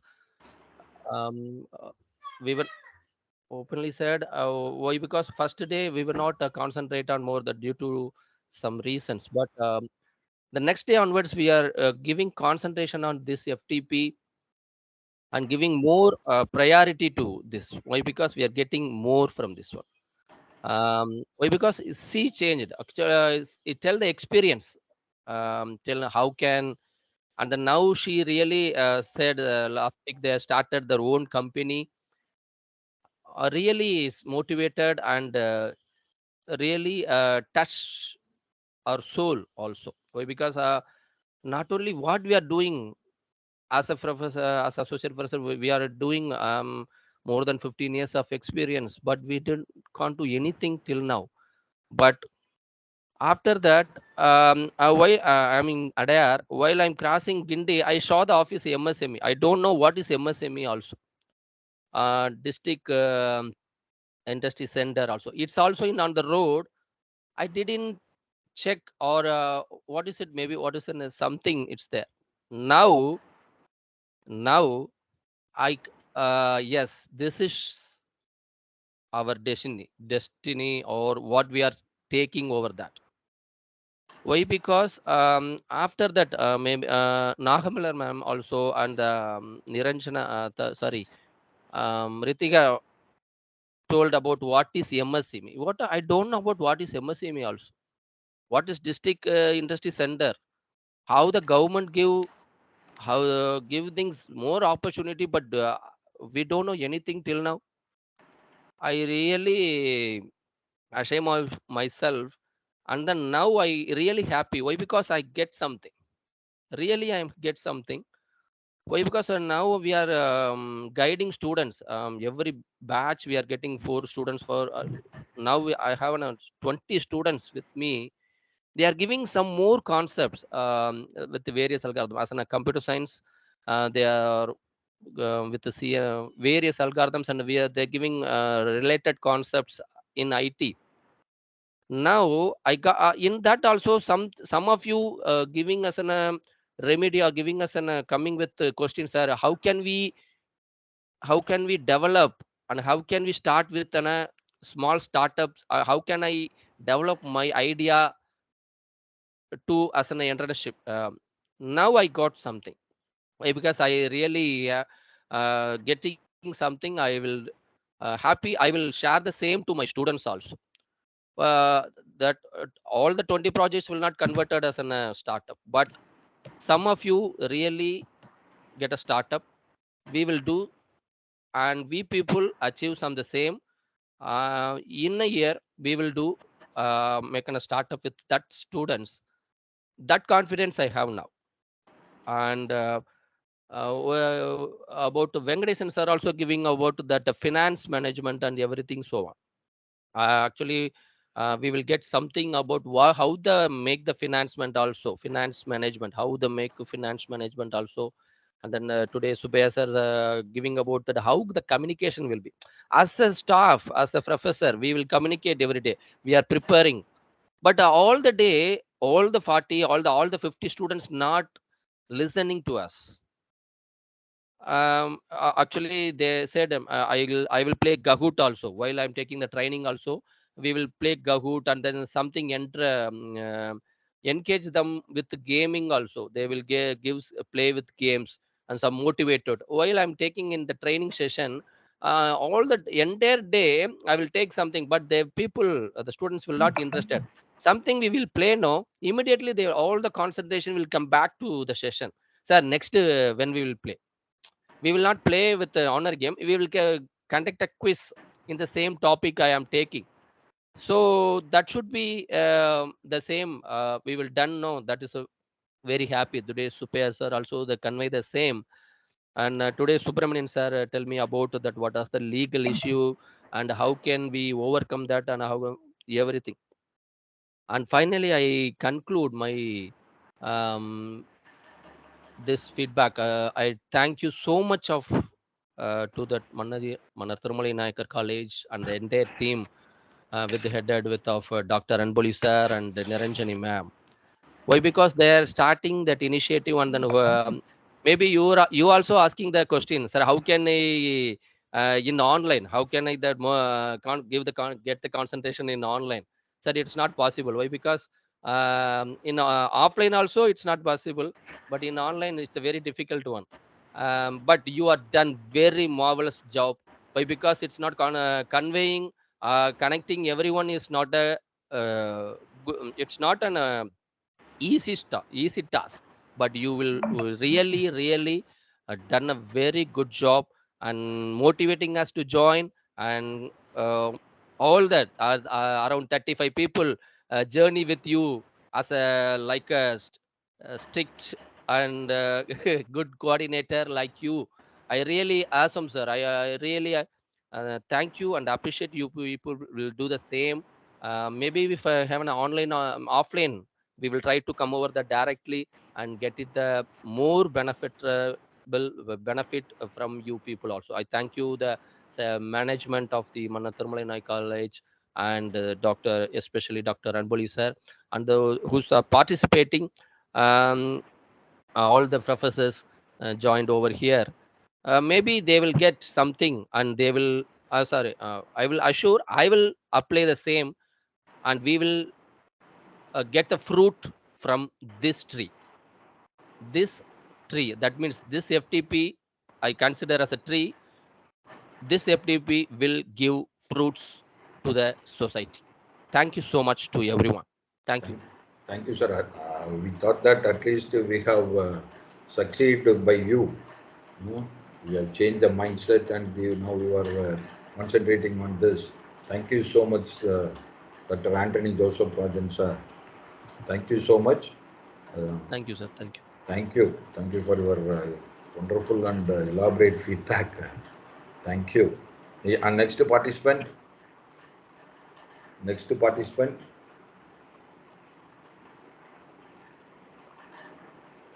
Next participant. Suddenly there was a silent. Aman Salik, Chandrasekhar, Dr. K. Bharati, Dr. Sundar, Dr. Ratika. Dear participants, again and again now we are saying, without your feedback, you are not eligible for your certificate.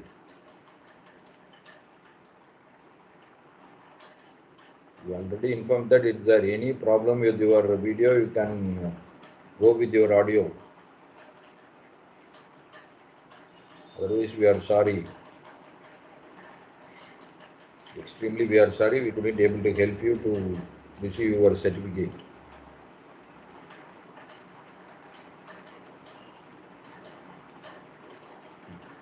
Simply, they have switched on their mobile and laptop. They are doing some other work. This is a problem with the online.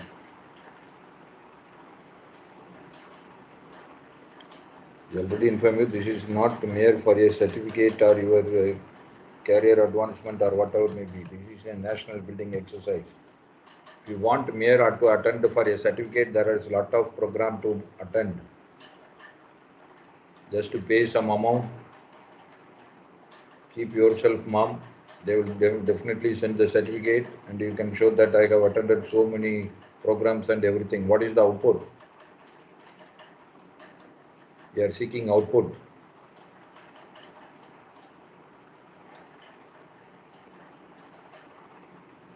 Dear participants, those who are provided their feedback, only they are eligible for their certificate. Other people, we are extremely sorry. Once again, I am saying, you can't able to say that we never know that because everything has been recorded by the DST. Whatever we are seeing, that everything has been recording.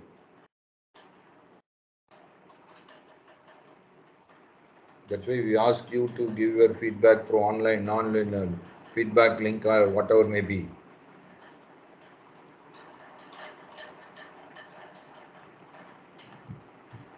Aman Salik, Chandrasekhar, Harish. Harish has left.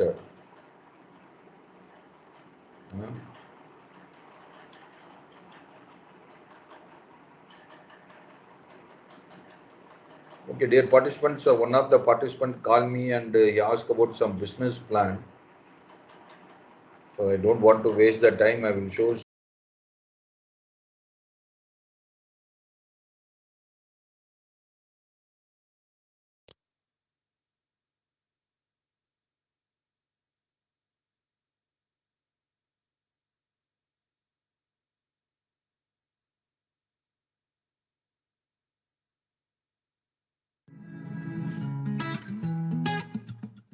The thought of starting up a business can be an exciting time for many people.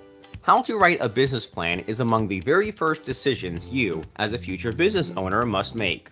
Do you write it yourself or give in to the temptation to take an easier path? By taking ownership of this first, most important step in building your business, you will gain far more than a crisp document to be read by others. You will develop a deep understanding of what it will take your business to succeed. For this reason, it is essential that the business owner will be the primary thought leader or sole author of the business plan. Wait, what is a business plan? Business plan is a researched and refined document that helps you to get business loan, raise equity funding, can define and fix business objectives, get review of your business idea, agreements between partners, set a value on a business for sale or legal purposes, evaluate a new product line, unique selling proposition, promotion, and expansion. If you are approaching a banker for a loan for a startup business, your loan officer may suggest a small business administration loan, which will require a business plan. A business plan is simply a plan of what your goals are for the business and how you plan to go about accomplishing them. Some people refer to it as a vision for your business. I like to refer to it as a blueprint or a roadmap to accomplishing your goals. According to business experts, business plan will identify the purpose of your business, company description, business goals, structure, product or services, required resources, financial plan with financial statements, business management, and operation. Now, the big question comes in our mind is, how to write a business plan? Experts agree that a business plan is crucial if you want to develop a quality strategy for your company. The size and niche of your operation does not matter. You need to learn how to write a business plan regardless. Let us explain 10 steps on how to write an effective business plan for your business. Step 1. Write an executive summary. A poorly written executive summary is often the reason why you don't find investors for your business. No matter how qualified your team and you are, no matter how great the business idea. You should include in your executive summary all major information about your planned business in a concise, clear manner. Do not write your executive summary for yourself. Write it for your readers. Ask yourself, who are those people? What's their educational backgrounds? What information really matters for them, or what information is most likely to influence a positive decision? Limit the executive summary to 1 or 3 pages. Deliver a physically attractiveness and uniqueness. Clearly state what you expect from the investor. Simply state the returns and exit plan for the total project. Compellingly state the top 2 or 3 selling points of your investment proposition. Your executive summary doesn't require a full pro forma. Instead, give a simple statement of expected income, expenses, and anticipated income and cash flows. Finally, provide the total capital needed and a summary of the return projections. Step 2. Business description. A good business description will make your work a lot easier as you travel the road to starting your business. When you write a formal plan with the hope of qualifying for a business loan or attracting investors, you need to let them know that you know what you are doing. Your business description first and foremost must meet the expectations that your customers have when they walk through your doors. Get inside their heads. What do they want? If they are looking for something specific, you can bet there is something else related to it that they want as well. Understand them, offer what they want, and then break it down what it will take to provide it. The business description section of a business plan should include information about the legal structure of a business, how the business came to be formed, the type of business, location of your business, types of business conducted, like internet sales, storefronts, mail order, etc., and what products and services you will provide to your customers and clients. Step 3. Operations plan. Operational plan is a necessity of every new business to get good results.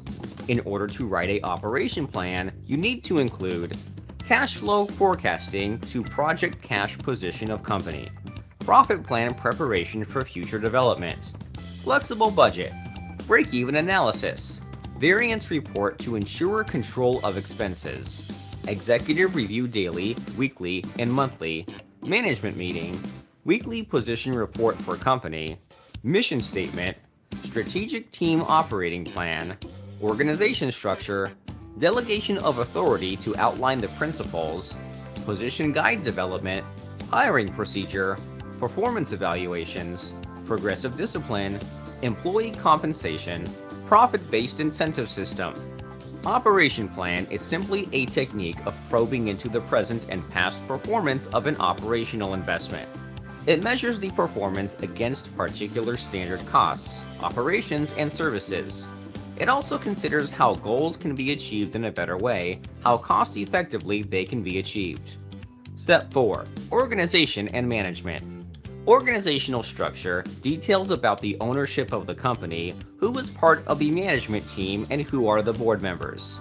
In addition to who the board members are, you will need to describe why they were chosen to be a part of the board. Here you should include a chart describing the organizational structure, which includes the managers, employees, and other important point persons of the business. Within this organizational chart, each managerial position should list the name of the person, the position, primary responsibilities, education, who they manage, special skills, number of years with the company, and prior employment. Step 5. Legal structure of your business. There are 4 legal structures, and it depends on you as to which one you would like for your new business. 1. Sole proprietorship. This is the kind of business structure that has only one owner, which in this case is you. You decide on things, you have the last say on everything. 2. Partnerships. 2 or more owners of the same business may file for partnership status. This type of business structure is very similar to the sole proprietorship. All partners are held financially responsible for the debts of the business, and tax burden is borne proportionally by the partners. 3. A corporation. Corporations can have many structures, but the most typical corporation organizational structure consists of the 1 board of directors, 2 officers, 3 employees, and 4 shareholders or owners. There is no limit. Your corporation can have as many as are desirable or expedient to do business. 4. Limited liability corporations. Like a corporation, a limited liability company, or LLC, is a separate and distinct legal entity. This means that an LLC can get a tax identification number, open a bank account, and do business, all under its own name. Step 6. Products and services. Using a business plan to outline what products will be produced or sold, or what services are offered, is a wonderful way to communicate information to others. This section should highlight biggest sellers, unique products or services that your business provides, and give a description about your items. This section will show the heart of your business and what you are offering to the public. Step 7. Marketing and sales strategy. By developing a marketing and sales strategy, you understand the type of clients you are going for by developing a strategy to approach those clients to buy your products or services. You must understand your demographics so you can develop a proper strategy that will work. If you are a real estate agent, your target would be anyone that's selling or buying a home. That's your demographics. You would plan your strategy based on areas where buying and selling homes are active. There are 4 things to add into your sales and marketing strategy. 1. Write your sales and marketing goals and milestones per month or year. 2. Define your target customer profiles and your marketing strategies. What forms of communication do you plan to use to market to customers? Print, radio, internet, or viral campaigns. All forms of advertising should be discussed in depth. 3. Set up success-oriented revenue targets. 4.